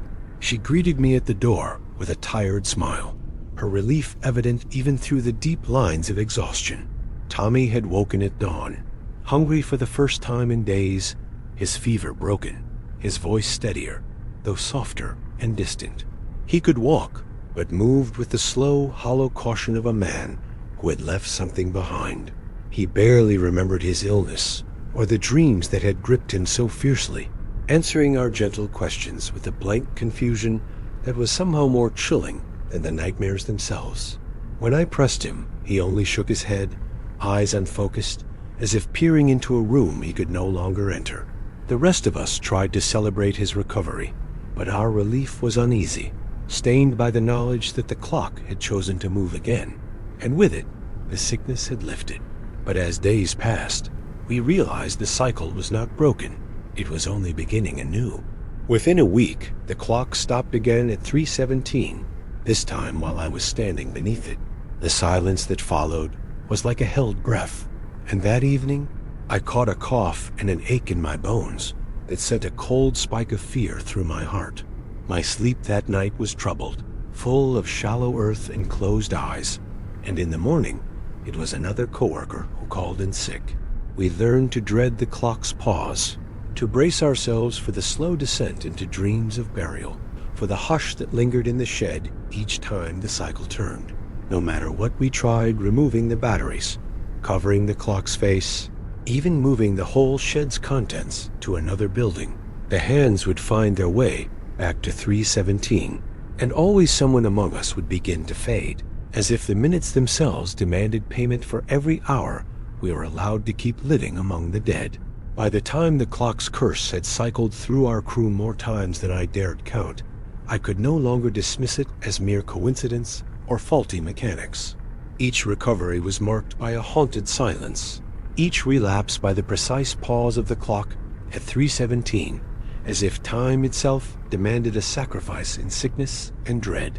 The air in the tool shed grew heavier, as though burdened by all the breaths held there during each cycle, and my own sleep became fragile, a patchwork of shallow rest and suffocating dreams where I too glimpsed the closed lid of a coffin, the shovels scraping against stone, the hush of mourners gathered at the edge of the grave.